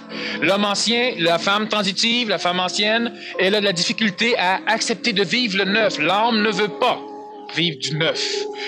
Tandis que quand elle est seule, elle est plus individuelle dans sa conscience. Alors, son énergie n'étant pas suctionnée par le contact de l'amour avec l'autre, étant individuelle, elle peut maintenant se gérer. C'est donc une femme transitive, ça va de soi, et elle peut se gérer. Elle n'haït pas, mais elle découvre que, un jour, je disais, quand on a fait une conférence sur le couple nouveau, les couples nouveaux vont coucher dans 2 lits différents, possiblement même dans 2 chambres différentes. Et là, ils vont bien dormir. De temps en temps, ils vont coucher ensemble. Parfait, ils couchent ensemble. Mais quand le matin, le bonhomme veut se lever, la bonne femme veut rester couchée, s'ils ont chacun leur lieu, il n'y a aucun problème. Il n'y a plus de problème. Et ils vont dormir d'une façon impeccable parce qu'il n'y en aura pas un des deux qui va perturber le sommeil de l'autre. Mais ça va venir.